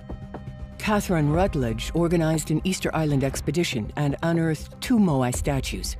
But we don't know what she really discovered. The Moais were immediately buried, and since then, no one has had the right to dig up a statue. Are there any revealing inscriptions? Moais cut and moved with ropes. It is as fanciful as this image. These men were not only from South America, but were of Afro-Egyptian origin. They built no fewer than 887 Moais on the island, always using the same technique. The statues were cast. No Moai was cut or moved. Ocean salt melted at 600 degrees Celsius was mixed with the volcanic ash and added to sodium silicate to make the Moais with the paste obtained. There is no shortage of... Besides, these ashes are natural cement heated to 1500 to 1800 degrees Celsius by volcanoes. I think that the salt that was melted to create this volcanic basalt stone was melted thanks to the solar lenses. Because to melt the quantity of salt used, in addition to the sodium silicate, would have required burning all the trees on the island. Analysis remain to be performed to determine if the Moai statues are made of geopolymer concrete or andesite melted into lava or cement obtained with the solar lenses. The unfinished Moai in molten andesite and the unfinished Aswan obelisk in molten granite bear the fingerprint of the same artist. Beyond the molten stone walls which resemble those of Machu Picchu in Peru and the Khafre temple in Egypt, there is further evidence that the Egyptians were on the Easter Island. The meter, the Ahu Tongariki base upon which the 15 Moais are placed, is precisely 100 meters. The entire large roadway measures 220 meters. The builders of these monuments deployed the meter to the end of the world. It is inconceivable that a native population on a lost island at the end of the world needed to use the meter and that they discovered it. There is a straight and precise line going from the edge of the coast towards the interior.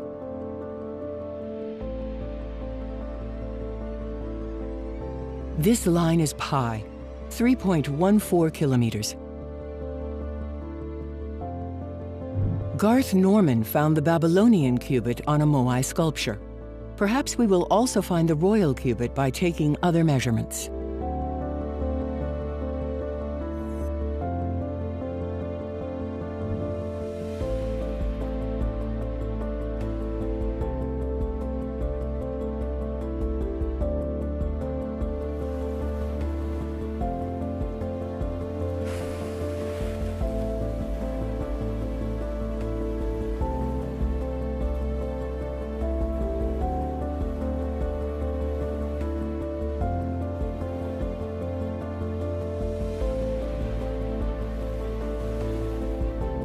Over the years, the Egyptians circumnavigated the world several times.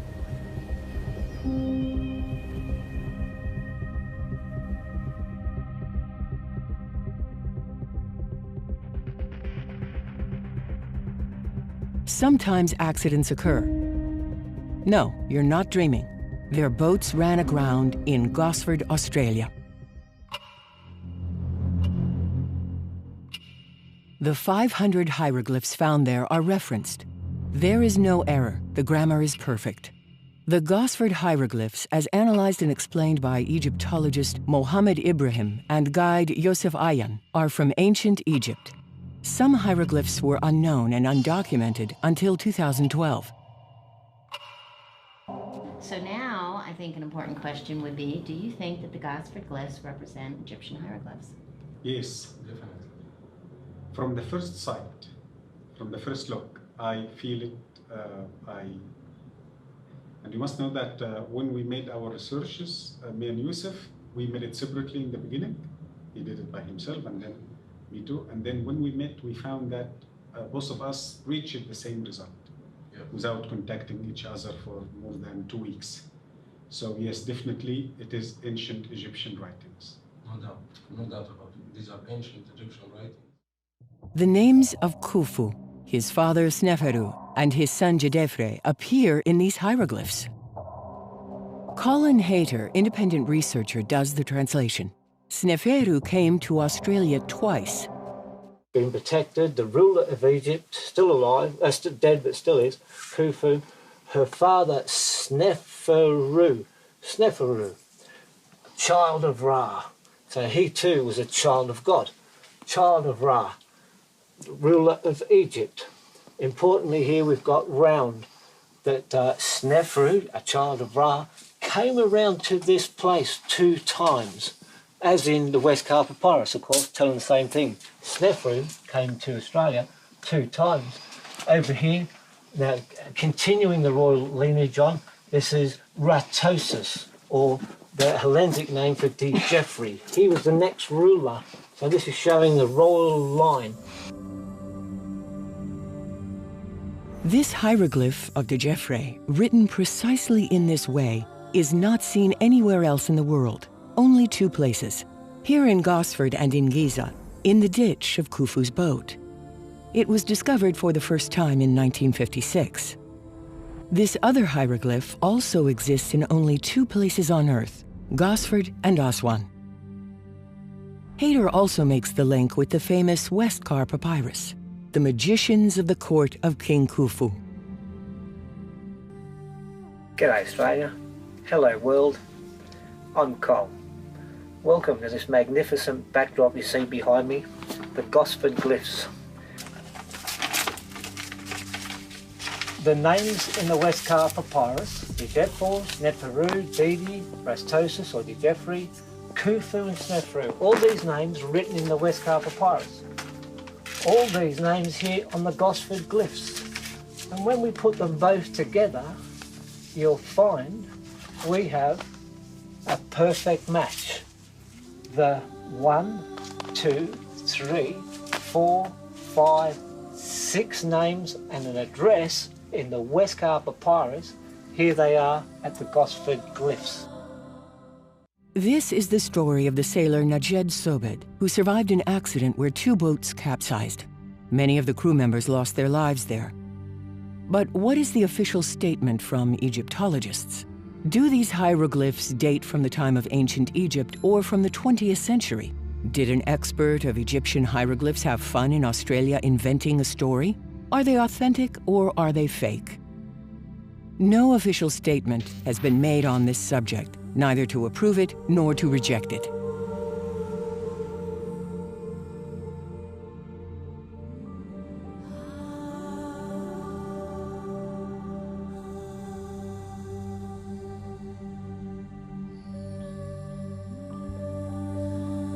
They saw Earth differently from us.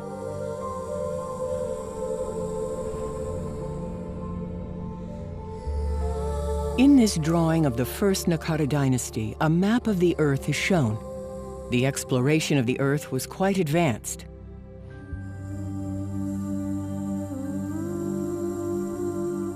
The exploration of the planet also took place on the other side.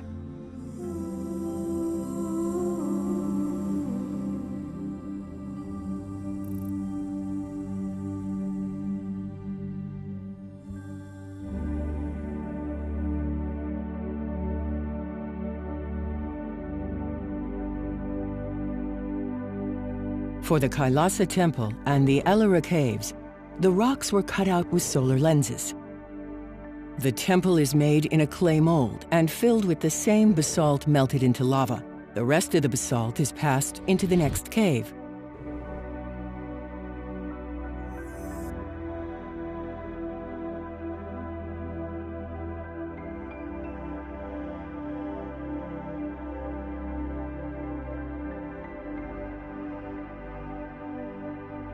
Here is one of the largest antique statues in the world in white granite, 1,000 tons.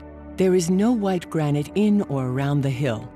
The same technique is deployed here as in Egypt for the statues.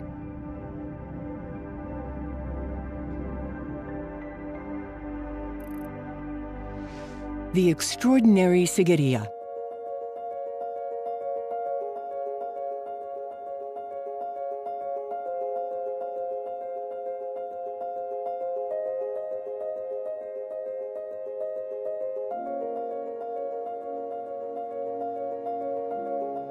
There is no original staircase from the ground to access it. The first metal staircase was installed in 1900, and it did not go all the way up.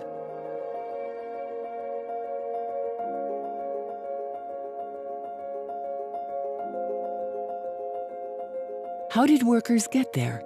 And how were they able to transport the material and food?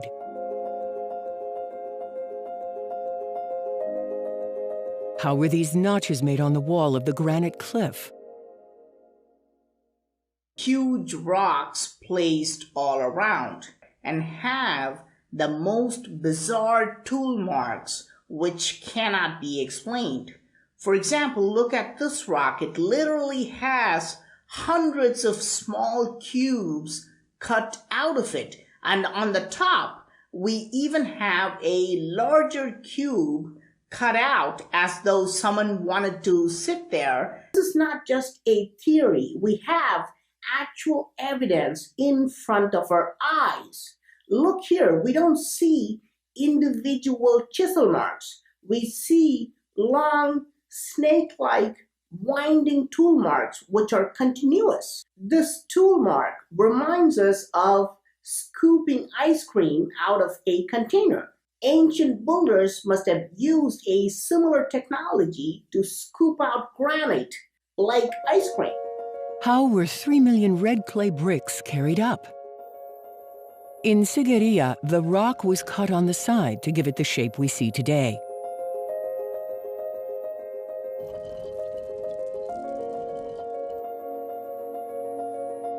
At the top of the rock, there was a step pyramid built with red sandstone bricks. A granite swimming pool was built with a throne to contemplate the unique landscape.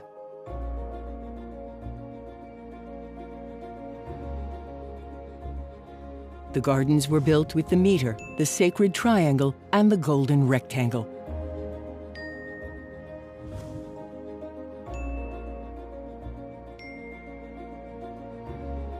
The entire site is oriented in the same way as in Tikal.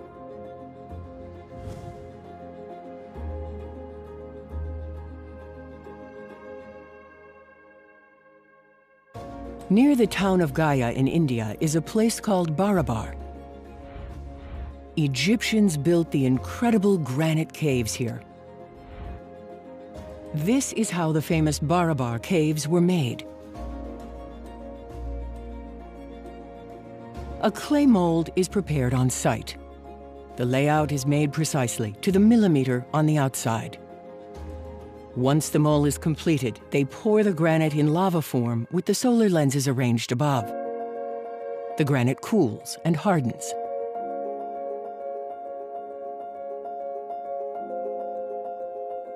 The clay is removed, and the result is amazing. Perfect corners and super polished surfaces. The Egyptians left their unique imprint here, the meter. The hemisphere of the Vania cave measures 3 meters and 5 centimeters.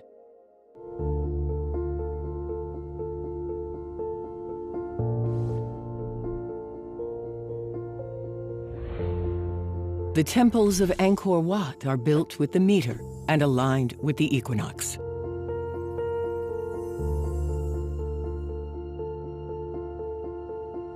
In America, they built the temples above the pyramids. It was the opposite in India.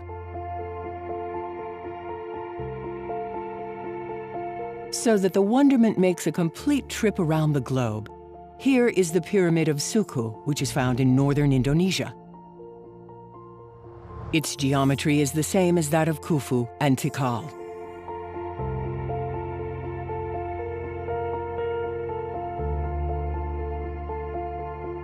Snefru, a child of Ra, came around to this place 2 times.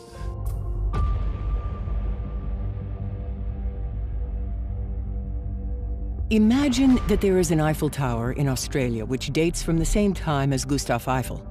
According to documentation, Gustav Eiffel never traveled to Australia. If we find no clue, it is legitimate to attribute the creation to Gustav Eiffel and to call it the Eiffel Tower of Australia, until proven otherwise. So let's call the Barabar Caves the Egyptian caves. So let's call this prowess Egyptian prowess. The prowess of the Afro-Egyptians seems incredible. It seems unbelievable that they could create all this around the world, that they could have traveled as well.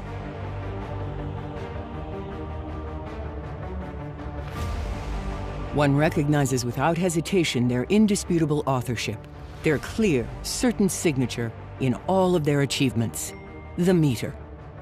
The meter, but also the sophisticated techniques for melting granite, making concrete, use of sacred geometry and the constants pi, phi, and the royal cubit. The Egyptians didn't disappear. Faced with the deterioration of the climatic conditions in Egypt, they migrated massively with their knowledge to India, where hundreds of temples were born. It would seem that the works were carried out in collaboration with the local population, given the scale of construction in Asia. In any case, the supervision and architectural design is Egyptian. The Egyptians did everything to keep their knowledge secret. The local population was not to know. Our history is written from the narrative of someone who copied from someone else's narrative and so on, which leave much to be desired about the truth of things. However, the Egyptians did not leave writings, but left their digital signature everywhere in the world. They are building with the matter. It is their genetic code.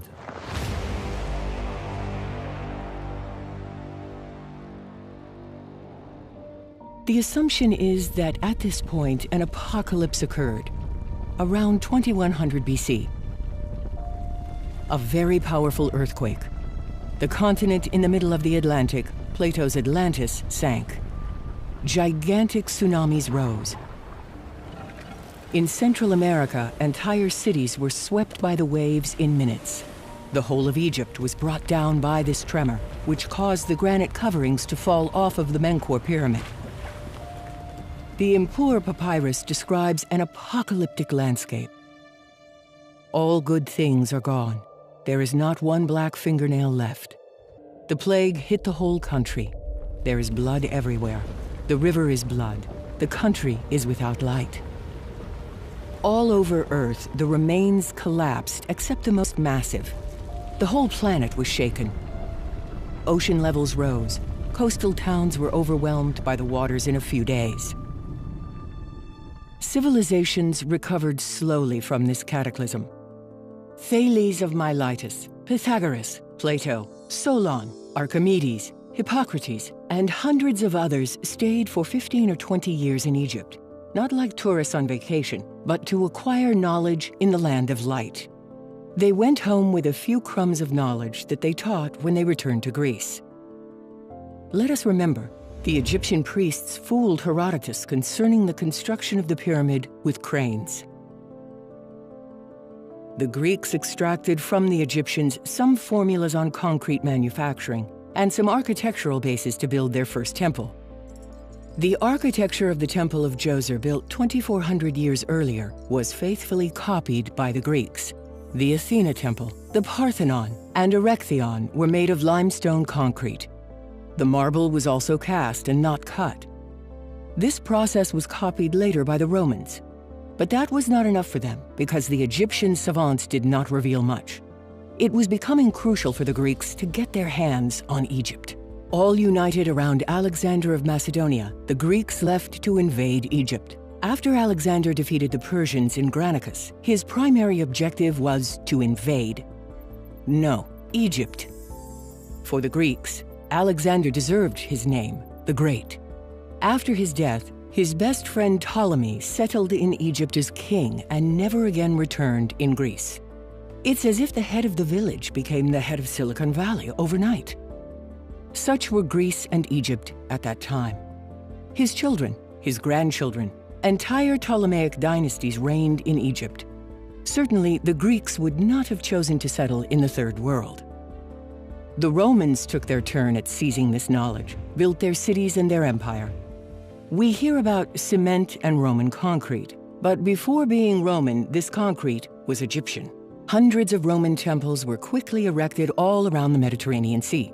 The construction of the Colosseum lasted 10 years. To the west, the Roman Forum was completed in 8 years. It would have taken at least 200 years to build them out of carved stones.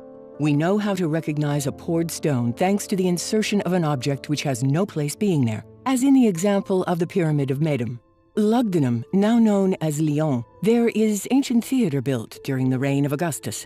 On this site we see granite, limestone, and andesite blocks. They are arranged in a precise way like in Cuzco and like in Egypt, where a sheet of paper could not be slipped between them. These are amalgamated ores and poured in geopolymer concrete. At the very back, we find stones of the building containing pieces of iron. They were incorporated while the concrete was still fresh. The Greeks used a similar technique. They incorporated an iron frame to reinforce the concrete. Here is Baalbek, whose immense stones caused so much ink to flow. These famous stones do not belong to distant ancient civilizations. The Baalbek stones are part of the temple. They were poured on site by the Romans, like the rest of the temple. They were neither cut nor moved. 600 meters below is the stone of the pregnant woman. Below and next to it are 2 other stones of the same size in limestone concrete. These are the foundation of a new temple in continuation of Baalbek, but this project was abandoned. It is the work of the Greco-Romans and not that of a civilization which disappeared 12,000 years ago. The entire Roman Empire was built of limestone concrete. The Egyptians' technique to melt granite remained secret to the general public. Like all the rest of the empire, Egypt was plundered in its turn. After the conquest of Egypt, many Egyptian obelisks were taken to Europe, mainly in Rome. Later, ignoring the significance of the stories carved on obelisks, they added their crosses. The tools to extract and grind the minerals were enhanced and performed better and better. The Order of the Knights Templar, called the Guardians of the Temple, was actually an order of concrete temple builders. They gave themselves over to the church after being massacred in 1312. Requests to make churches, theaters, cultural centers, buildings, public and private, continued to grow. The financial stakes were enormous. Many concrete construction companies were born all over Europe. They were called the Freemason in England, and in France the Franc-Maçon, the Compagnon de Devoir, and others the Maître Comencini. Over the centuries, they came together to form a single international body, the Freemasons. They enacted a sacred rule. The plans, the information, the archives of each building will be kept secret, hidden from the general public. They invented the legend of carving stone for the average person, common mortals. Extracting the minerals to make concrete became easier. The composition of the mixtures improved, and the limestone extraction process, grinding, lime manufacturing, was gradually industrialized. The Church, therefore the Vatican, placed orders to make basilicas and cathedrals, and the Freemasons built them out of concrete. Everyone wins. The Church propagated the legend of the carved stone made from the suffering and sweat of the faithful. Thousands of faithful Catholics carried by their immense faith who cut stones for the glory of the Holy Church. When we visit these monuments, we are both amazed but also doubtful, with a feeling that something is wrong. In fact, the builders did not suffer as much by cutting stones as you might imagine. They were not the faithful of the Church that built them, but rather specialized and organized teams, masters of architecture and concrete. The Freemasons poured concrete not only for the Church, but also for the kings, dukes, counts, for different kingdoms, big and small, and all kinds of buildings. The most important sponsor at the time was the Vatican. Another way to distinguish a cut stone from a cast stone is the imprint of tissue. Some masons used linen fabrics so that the concrete could be easily detached from the formwork mold. These imprints are found in all buildings. These marks are visible on the first row, that is to say, the first stones laid at the start of the construction. Sometimes they mixed shells in the concrete, like the ancient Egyptians. Concrete flowed freely all over Europe and around the world. It is enough to observe the first foundations of the buildings to understand that there never were cut stones. Egyptian concrete was not only used for churches, but for all infrastructure. From 1700 to 1900, hundreds of cathedrals were built, thousands of bridges, public and private buildings in all European cities. The Basilica of Notre-Dame de Fouvrières in Lyon is an example of different mixtures. We find here all kinds of concrete. Even the granite is poured. Don't go looking. There is no document on its construction. The tourist book explicitly says that the basilica is made of pierre de taille. Pierre de taille, large stones. Pierre taillé, carved stones. A subtle difference in French leaves room for confusion. There is no photo showing the stones being transported or lifted. We are in the real estate and concrete era. But at the same time, it is important to uphold the myth of cut stone. Freemasons have kept this secret for hundreds of years. One last visit. I heard that the Clermont-Ferrand Cathedral was built with cut black volcanic stone from the surrounding area. I went there. After a quick examination, I found that this stone had also been poured. I observed the first row. Fabric and prints. Everything was poured. I decided to stop looking for cut stone. There aren't any. Certainly, the cathedral is undoubtedly built in stone, but they are artificial stones and not carved stones. This is the true story of the philosopher's stone, which we so often hear about. The human being replaces nature by effortlessly creating stones which express the complexity of chemistry and reveal universal dimensions, knowledge kept and discreetly transmitted. The use of sacred geometry in construction from Egyptian knowledge was preserved and transmitted in secret. Only a few initiated architects had the privilege of accessing it. Masons applied sacred architecture and Egyptian thought by integrating universal constants in all buildings. The architects of the cathedrals deployed the meter, pi, the golden ratio, and the royal cubit. If we take measurements in churches and cathedrals, we find these units everywhere. To conclude, the the Freemasons were never stonemasons, but a body of builders, architects, chemists, and mathematicians who used concrete. Even today, Negro Egypt continues to be discreetly honored by the Freemasons in thanks for the immense gift received from them. Besides, the Freemasons paid tribute to the Egyptians and Africans by contributing to the abolition of one of the most shameful practices of humanity, maintained by kings and the church for centuries: slavery. They helped Black Africa to raise their heads little by little. This is not a coincidence. It is indeed the blueprint of the Amun-Re Temple in Luxor, replicated with loyalty in the Louvre and the Tuileries Garden in the heart of Paris. Why did the Egyptian civilization disappear? They didn't disappear, but some migrated to India for a milder climate. Those who stayed behind kept their knowledge secret, but their pacifism was fatal. They had not developed a powerful army. All those who visited Egypt left dazzled by the land of light. Over the centuries, the knowledge of Imhotep and the Egyptians escaped and spread throughout the entire world. Their knowledge was not lost, it was shared, sometimes taken by force by the Persians, the Greeks, the Philistines, the Romans, the whole world. It was passed on from generation to generation. For almost 3,000 years, Imhotep was worshipped as a god. Pilgrims came every year from all over the world until the year 350, the date when Constantine decided to convert the whole empire to Christianity. From that time on, the temples dedicated to the prophet Imhotep were destroyed and the priests slaughtered.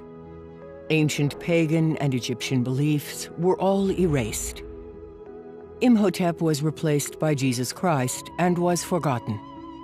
The Imhotep Treaty was replaced by the Hippocratic Oath. Afro-Egyptians were seen as gods by the people they encountered. We now realize who these aliens and gods are. They were the first scientists of humanity, the fathers of chemistry, physics, math, and geometry. The Egyptians founded modern civilization. The Nile was doubly sacred. It offered food, but not only. The Nile gave them the most precious thing in the world: the time. Time, 4 months per year to reflect and observe.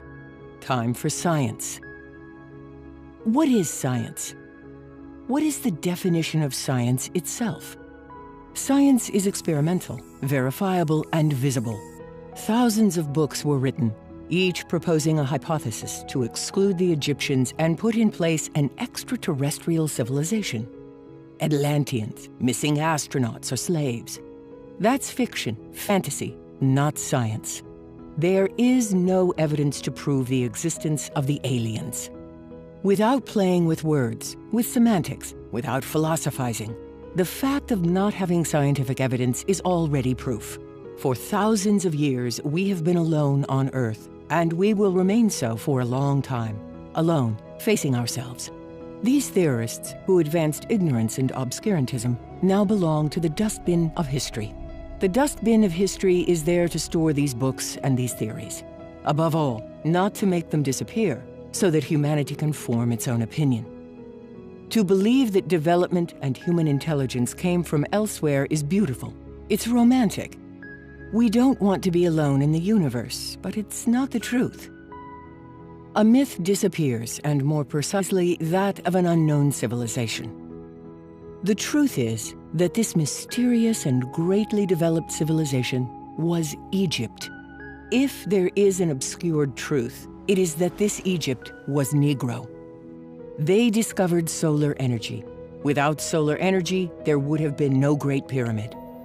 Afro-Egyptians discovered that the Earth was round, and they were the first to have traveled and explore it up and down. Whenever a civilization was brought into contact with Egypt, temples arose, and that civilization was propelled forward. A myth was born, that of cut stone. Humanity was built with all forms of concrete and not with cut stone. The ancient history of Egypt, Africa, Asia, and America must be fully rewritten. Before Michelangelo's sculptures, there was Egyptian perfection. Tell me again about the Mona Lisa's mysterious smile. I say, look instead at the enigmatic smile of Ramses II. Are you looking for Atlanteans? Here they are. They are in Egypt.